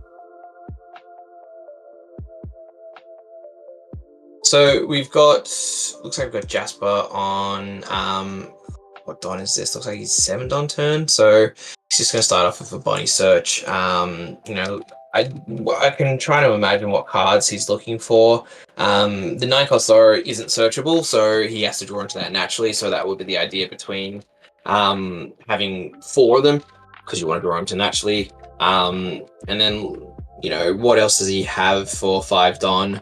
So he's actually on 7 Don as well, because the Cavendish is also on a tax. So it does kind of work around the Blackbeard's on play. You know, does he have a Hody? Does he have a Carrot, or maybe he wants to set up another blocker? Because obviously the turn after this will be the 9-cost Zoro turn, and I think that's going to be pivotal to see. You know, I think Jasper hopes to get through there unscathed, and it looks like he's just going to go 7 lead, unresting 2 Don. And it's really interesting. We see Jasper kind of going for life a lot. You know, 7 into leader. It's just, you know, you put pressure on. And he just plays the carrot, a vanilla carrot. Kaido can't really do much about it. Like, you know, obviously the on play doesn't affect anything, because what you would normally do is you just swing that 5 Bonnie into leader and you'd carrot the dock queue, because the dock queue's not, you're not stressing about it. However, these you know, on plays are off, so you gotta get rid of that dock queue. It's an enabler to KOing something. So that's kind of what we are looking for. So what's Kaido looking for here? He's on his 8 Don turn. First he searches, he pitches a card, finds a dock queue, just enables him to KO stuff. Like, you could play dock queue immediately and KO the Bonnie. Maybe that's what he looks to, or maybe he has another card like a Kuzan to get a Van Augur out of trash, or look like he's debating finger pistol. So let's see if he wants to do the carrot or the Cavendish. My thought process is probably the carrot, because you can't deal with it on board, and maybe swing the Jesus into Cav. Although Jesus is only sitting at 6 at the moment, but yeah, it looks like the finger pistol is indeed going into the carrot. Unfortunately, the only thing Kaido did trash the 10-cost Blackbeard. Looks like he has 1 in hand, but I think you need these Blackbeards to be able to match the Zoro's firepower when the Zoro comes out. We can see there's you know, a Jesus on the board, and I believe that's a Shuryu on board as well. And look at the swing at the Cavendish. He puts 0 respect in the Cav. So firstly, yeah, rest is a Shuryu, which is just a 5k swing, and then let's see if he lets it go. He does let it go. You know, sometimes you find Bonnie players put a bit too much respect in it. I know I've been guilty of just putting too much into protecting that Cavendish, but he just lets it go, and he goes to his 9 Don turn. Would I play the Zoro here? I think yes. I think the idea is there's no pieces on board right now that says I can get rid of a Zoro, and then the second question would be, what can they actually get rid of? You know, what would they need to be able to get rid of cards? And that would be, you know, the biggest issue. It's just if this Zoro, if he does play the Zoro, is dealt with, the pressure completely goes off Kaido. He's just dealt with one of the 9-cost Zoros, and you could argue Jasper's wasted a turn playing it. He's swung 5 and done nothing with the rest of his Don if it's dealt with immediately. But that's the debate Jasper going on head. He also does have, I believe he has a kid in hand, so maybe he's debating just playing a kid. And looks like he's just going to go for the Smoker. Play Smoker and then play Carrot. On plays are on, and that is really really smart play. You know, he just sees the line of being able to stop, you know, stop Blackbeard kind of not in his tracks, but like annoying enough that like he is unable to deal with it. So the Jesus stays rested. He gets his done back, but yeah, obviously the Jesus stays rested. So a little bit pressure off Jasper. Looks like he was doing some hand things there. He was vibing him and he was chilling. And I kind of touched on it before, but I think this smoker really does help the matchup for Bonnie, because as we've said before, resource is the number one thing that Blackbeard needs. He needs cards to trash to be able to search with his stage. He needs cards to trash to be able to activate his on play, stop on plays. These are things that he needs. And if you're denying him that with a banished swing, or are you forcing Kaido to over counter to then, you know, be able to get out of the swing, because 7 is nothing to... 7 always takes 2 cards to be able to counter out of. So it's either 2 cards from hand or 1 card from life, which, you know, both are brutal. There's only, you know, you've got to get these cards away. It's just hard, really hard at the moment. I think Jasper's in a really good spot, and will be really interesting to see what he does. Looks like he played 10 cost Blackbeard to then stop the carrot, which I find... Yeah, I mean, I can see why he did it. It stops his carrots when attacking, so it does allow his Jesus to not be perma-stunned the entire time. But the issue obviously becomes this smoker swing and the leader swing. So we'll see how... And obviously Jasper's playing for his life here. If he loses this game, obviously... winner goes to Kaido and GG's is done. So Jasper needs to win. He needs to find what his, you know, what his win condition is. What can he do here? And there should be a lot of pieces that he should be able to have in hand that to be able to set up what he's looking for. But yeah, so he just starts with 5, gets a 1k out of it for Kaido. Kaido goes down to 3 cards in hand. And then looks like he's just going to swing 7 with the smoker. He's debating. So, you know, does Kaido just block it immediately for the Blackbeard? More than likely, but then, you know, the issue would be, is he going to play a Hody? Is he going to play another card? Looks like he has the 9 cost Shanks in hand, Jasper. Unfortunately, one of those cards that we talk about, just a bit dead in this matchup. If it could KO Blackbeard, it'd be great, but he can't. So it looks like he's just playing a 9 cost vanilla 11k. And again, that is just something you need to respect as well. And that's, you know, when we see a Dofi versus Blackbeard, Dofi does just play a lot of what am I trying to say here? The Dofi does just play a lot of vanilla cards, obviously because on plays are done. But vanilla cards, and that can overwhelm the Blackbeard. If the Blackbeard doesn't have stuff to deal with it, then the Blackbeard kind of not rolls over, never rolls over, but like just says, I'm getting hit by 4 or 5Ks at once. It's just hard. But we'll see what Jasper does, Kaido does here in his 10 on turn. If he plays a second Blackbeard, the question is, what does he play on top of that? And as also we see, he's got a blocker in the way now as well. So Jasper's feeling pretty protected at the moment. We just need to see what he does with this sort of protection and what does that kind of set up as well. I'm finally back. Paul! So sorry about that, guys. When dad duty calls, I just, you know, parenting is the main priority here. But look, thank you very much for that and carrying that all by yourself, Gorm. Look, you know what it does? It just makes you respect that we're in this together.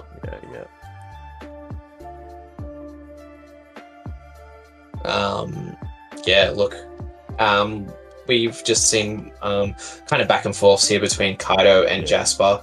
But the biggest thing right at the moment is that Jasper has a board at the moment, and hasn't played a Zoro, but has put other cards that Kaido needs to respect, much like the Smoker. Like, for example, last turn he didn't even swing with the Smoker, so he didn't allow it didn't allow Kaito to even deal with it without having cards in hand. It's kind of interesting the fact that did Jasper actually allow did Kaito actually allow Jasper to play that Shanks? No, it was just vanilla. Vanilla is the the day it came out of the starter deck. Yeah, but it's just like an extra one to deal with. It's an extra card, and it looks like Jasper's just sitting on 0 cards in hand now. Now, let's see here. How many cards does Jasper have? He's got no cards in hand. Is that correct? Correct. So he just trashed his last card. Oh, jeez Louise. Yeah. Kind of a peculiar situation here right now because Jasper is sitting quite comfortably with 3 life, and he's already swung with two of his characters, as one of his characters and one of his leaders. What can Kaito possibly do in this situation? He plays 5, gets himself a Van Olga. Will he rest any characters? I mean, will he decide to play Doc Q straight afterwards? It feels like Van Olga is just one of those cards that he wants to put down as well and just put pressure on and just say, hey, we've got this extra card that's now swinging. It's just able to work. Something that we need.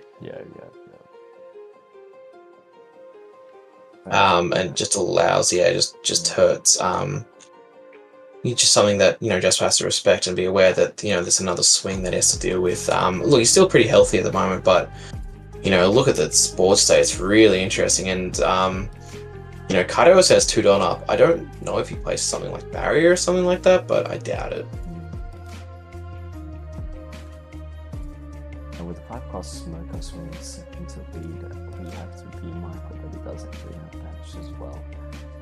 Yep, and that's why he gets 2 cards out of hand, because he doesn't want to lose the card from life. It's just not a lose-lose, but it is tough there. Yeah, I'm not very.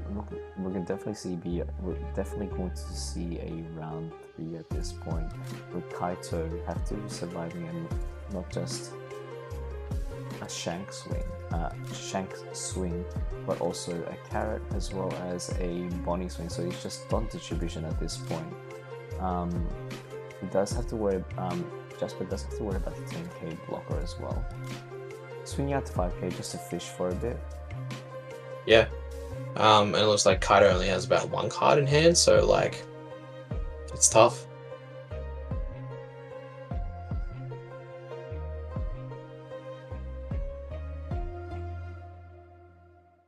Now, with I do apologize for missing most of the round, but was Kaito clearing out board while I was absent? It's kind of been hard for him to clear out board because the way Jasper's been playing it, for example, on his 9 Don turn, he just went smoke a carrot, and that was just 2 cards on the field, and he kind of left. So in response, Kaito just did a Blackbeard onto the carrot to stop carrot from freezing. Keep freezing, because another thing was that on plays were still on, so carrot was able to come down and freeze the Jesus Witch from the turn before. So yeah, it's just like, it just looks like kind of Jasper's trying to figure out. I think he's just trying to math, can he win here? And I think it's close. And then he has 2 swings. He needs to get 3 swings through with the blocker up. Never mind, doesn't happen. So I guess the question is, what does he do if he's done? Does he look to play a 9-cost Zora now? With 3 life up, he's feeling pretty healthy, but he's just going to swing with the carrot. Doesn't even have to swing on the Shuru. The Shuru big stays rested due to the carrot. And I respect the judges. They've been very on top of putting dice on stuff just to say, remember what this is doing. Just been good all around, and it's just good for the stream viewers as well, just to say this is what we need. Do you think that, well, he's not going to obviously stick with the blocker, but he'll probably attach most of his Don onto the Shanks to, in a way, bait out? Oh, never mind, excuse me. He is going to attach. He is going to attach that Don onto the Corazon. It's actually quite a very confident move on behalf of Jasper. Because look, mate, you can do all you want, but I do have 2 characters on your side of the field that cannot attack, and I have 3 life and you have 3 swings. Unless he's playing the 5-cost Jesus Burgess Rush, there's nothing else that he can do, and Jasper is like, yeah, crossing his arms like, yeah, come at me, bro, what are you gonna do? Yeah, I mean, this is just a huge Resonante swing, and I think he just takes the life, knowing, like, does he put the Don on the Shanks to then say, either, you know, I'm going to swing this, you either die, or you let the Blackbeard go, which, yeah, the Blackbeard just goes, and then just says pass, and we have 3 swings for Kaido on board. You look at Jasper's life, he has 3 life. I think this is GG. Yeah, we're definitely going to be seeing round 3 after this, and we have to stay late because screw work. We don't need we don't need to go to work in the morning. What time do you start tomorrow, brother? I start at 9 o'clock. I have to be there at 8:30. What about you? I also start at 8:30, so I'm setting the alarm for the old 7 o'clock, sir. Oh, well, we'll be alright. This is nothing. We've gone through much worse. Yeah, it's true. But it's what we do for you guys, you know? Like, even though this is a replay of a stream, we still want to put up content for you guys, for you to enjoy and for you to rewatch. Alright, straight into game number 3. So we're just gonna fast forward this bit, and we're gonna go to oops, We've completely neglected the chat, but shoutouts to, we got the Keyblade 48. I believe that would be Janna, because he just says should have played Sanji. That's the man, the best Sanji in the world. The game is emotional, and then we've got Toto just saying my best friend plays both deck at an S level much well. Yeah. I don't know who his best friend is. Don't know, but I heard he's a pretty awesome guy. We're gonna fast forward all the way. We're almost there actually. I'm at 12:51. 51:34. 51:34. I can get there. Yeah. I'm there now. All right, cool. Play it, and then let me know when you're about to hit 38. Go. All right. So, finally, we're here. The last round. They need to change the score. The last round. And we did. How many hours did we do on Sunday, Paul, or Saturday? We did 7 hours. 7 hours. And then we started at about around 8:30 tonight with an extra 4 as well. Yeah. That's nothing like an 11-hour shift on commentating One Piece. Feeling good. We're happy to be here. Yeah, it just was starting off strong with that 3-cost Tashigi up on the field. Goes for the swing with the Blackbeard 5-cost and decides to play a 4-cost. I'm assuming that is a Jesus Burgess. I would assume so as well, just because the Tashigi is staying on the field, because the only thing it could be is a Jesus or the Shiryu, who would KO the Tashigi immediately. But yeah, obviously nothing there. The Cavendish as well, it's like he's seeing the ideal cards that he wants to see during the early game of the early state of the game. Then he decides to play the there we go, the Apu. Yeah, I love this Apu. It's just such a smart, when you think about it, like it forces either a card to deal with it, such as a Doc Q. Yeah. And you don't think Blackbeard really wants to be sending a Doc Q into that card, and then so that also means that when they search or use a Doc Q or something else, here's a cheeky little 1k. What are you going to do with this? It's like, man, this is annoying. Really annoying, and I love it. I think it's so great. With his 5 Don, is it 5? Yes, 5 Don turn. I think we need to start seeing that setup that OP10 Blackbeard is known for. Playing out that Kuzan. Is that a Van Orga straight away? Van Orga. With the stronger as well, but you know, we think about it, the number 1 card here that more than likely we want to be dealing with would be the Cavendish, but he can't deal with the Cavendish due to the fact that the Tashigi was on board, so the Tashigi is the target. Tashigi's if you have all the pieces right, playing as Bonnie, Tashigi with a Corazon on the field And then on top of that, you have an 8-cost kid. That is actually quite a troublesome trio to deal with as Blackbeard. I mean, the Corazon and the TCG can save each other, but at the same time, it's forcing you to, if you're planning to swing, it's forcing you to swing into the 8-cost kid. It's a setup that I've been noticing more often as we see more exposure to Bonnie in this meta. We can see that Kaito has put out his he's found his first 5-cost Kuzan, and playing that in the next turn is going to be quite crucial, especially getting rid of that Cavendish on the field. He plays the on-play negation ability, and it's actually arrived just in time for that 7 Dawn turn, because we all know what's coming after this. It's going to be the,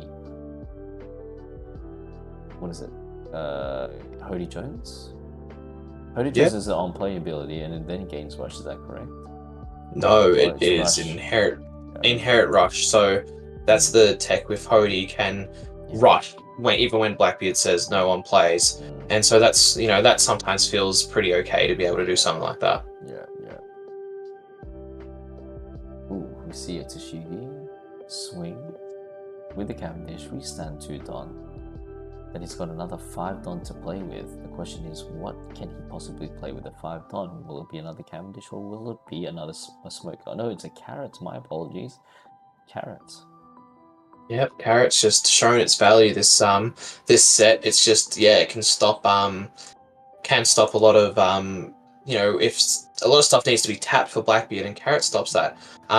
Best thing about it as well is that you can also have it's not when attacking as well. Even if you don't get the on play, it's just another threat that he has to deal with. And Paul, we haven't seen a single Zoro from Jasper this set. That is correct. I was just gonna say that says a lot about kind of where we thought this matchup was going to be. So Zoro dictated, Jasper's just straight chilling. Jacob Franklin asks, how did they get the camera set up so bad? Well, just going to remind people, with TAK, there was a delay in regards to the delivery of their equipment. So apparently it was lost during the flight to Brisbane. I don't know how. You maybe either Jetstar or Qantas managed to fumble that. So that's why we have this set up for the meantime, unfortunately. But it's better than having nothing at all. So yeah, back to the game. We have Jesus Burgess swinging how much? 7, 10? Was that 10? That would be 2, 4, 6. Yeah, 10. Jeez Louise. 10, and then playing the 5-cost Kuzan. Yeah, tell me about it, especially if it was a direct flight from Melbourne to Brisbane. So that's, very strange. Jasper swing into the Blackbeard. It's just getting so much value. Carrot, like you said before, it's so strong, especially with Bonnie. It's like, you're not going to be attacking. I'm not going to allow you. And Blackbeard really needs to get rid of. There's a 9-cost Zoro. Yeah, but you're right. The Blackbeard needs to get rid of it. But how are you meant to get rid of it when you have a Jesus as well, who's just he's just snoozing, big time snoozy. It says may not be KO by effects, but doesn't say may not be snoozy big time from all these cards. And then if you think about it, if the Blackbeard was to here, let's say, play a 10-cost Blackbeard to deal with the Zoro, doesn't acknowledge the fact of like this Carrot will stick around. That's another round of Carrot, and just says Carrot goes, hey, that Jesus big time sleepy snoozy man just happens again. And then we have the first Blackbeard of the round, delaying the Zoro's inevitable attacking phase. Swings 5k. Is it 5k? Yes, 5k into lead. 5, yep. Another 5k. Trashes the Kuzan. Gets to draw a card, but and then does the combo that we all like to see.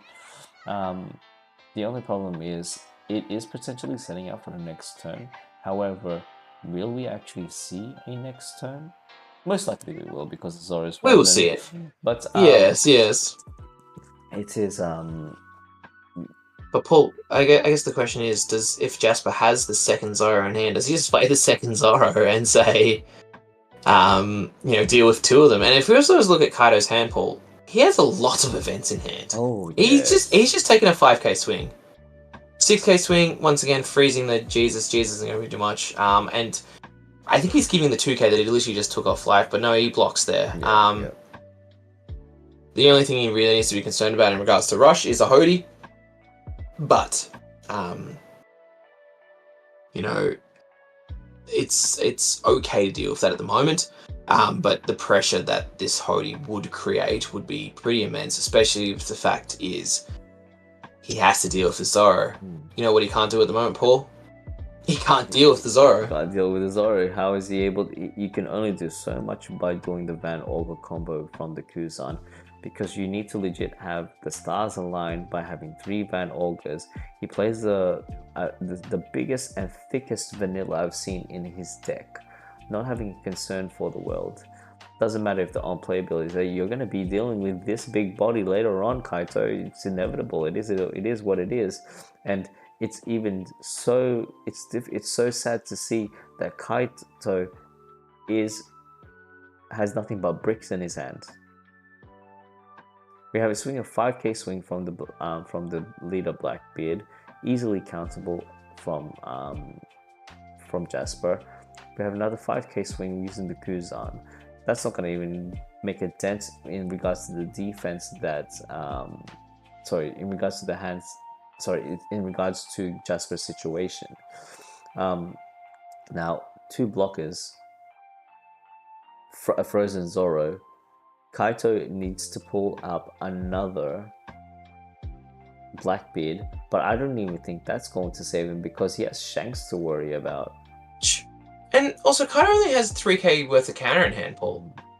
He does not have much counter at all, and it'd be really interesting to see, does Jasper just see blood here? It goes 5 of Tashigi, and then goes 11, and then I don't know if he has this, but I'm assuming that he has a Hody in hand. Maybe the Hody comes out, and that's just another rush that, again, it just looks like Kaito doesn't have the cards for, because, even if you swing 5, he may not give up the Tashigi as easy, but this carrot has been the biggest pain in the ass for Kaito. It has, because it's just, oh, that's cool. You have a Jesus Burgess there. That's cool, bro. It's gonna be worse than a vanilla. What's worse than vanilla?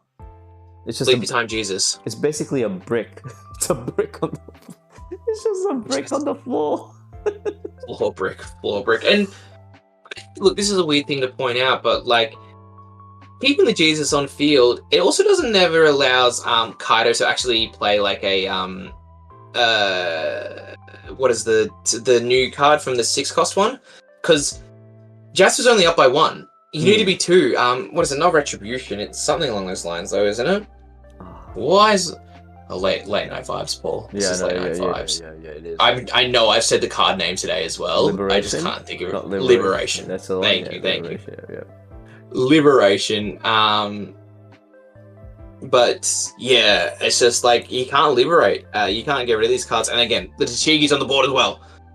These are all these things we need to think about. Jacob just said Carrot, low-key one of his favorite cards in Bonnie. I think Carrot is so underrated of how much work it does. It's a banger. Aren't you glad that for the people out there watching, did you manage to purchase Carrot at a low price before it went gangbusters? Or is it still a pretty low card? It's I remember buying mine around 35 a pop for the old card. And that's GG. They just called it GG there. Wow. GG's. What a game. And I guess that's the issue is that, now Zoro gets to swing, and that's too many swings. Oh yeah. Congrats to Jasper. It's like we didn't know the outcome. Wow. Fantastic, Jasper. Congratulations once more. In all honesty, you have played that exceptionally well and have given light to those Bonnie mains out there. Shout out to Jacob. And just anything with this meta, Bonnie's definitely definitely a top tier choice. So if you're planning to choose play it, by all means get yourself those 9-drop Zoros and those 5-drop Carrots. Definitely quite a valuable asset to add to your deck.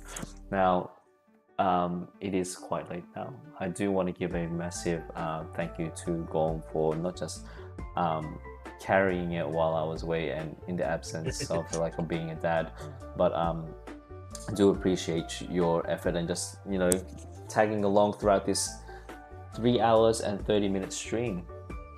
Hey man, I'm beyond happy to be here. I think this is something I look forward to every time I get the call up when Paul says, "Hey yo, it's time." I'm like, "Yo, we're on here." Super enjoyable. Thank you as always, Paul. Shout out to you, man. Thank you for looking after the One Piece. One Piece in general. In Australia, I think your efforts are always appreciated. Thank you. I know I don't talk to myself, but look, we're into a new era of One Piece. Our brains broke after the World Finals. Our brains are probably still not melded together, and we're just going through the motions now of all these cool new cards. Yeah. Very cool. Look, we're gonna cut the stream short there. We'd just like to thank you all for staying all the way until the end, even though this was just a replay. But I do hope for the people that are watching right now that you enjoy watching the part 1 and now part 2, the top cut of this event. If you haven't done so already, please feel free to like this video and subscribe to the channel as we continue to bring you more One Piece content. Be on the lookout, especially on this channel, because we'll be pumping out some interesting ways to play One Piece, or a brand new format that I think some of you might know. But other than that, this is Paul Basol signing off. Gorm, any final words? This is Gorm signing off. Love you all. All right, catch you everyone. See ya. Good night. See ya.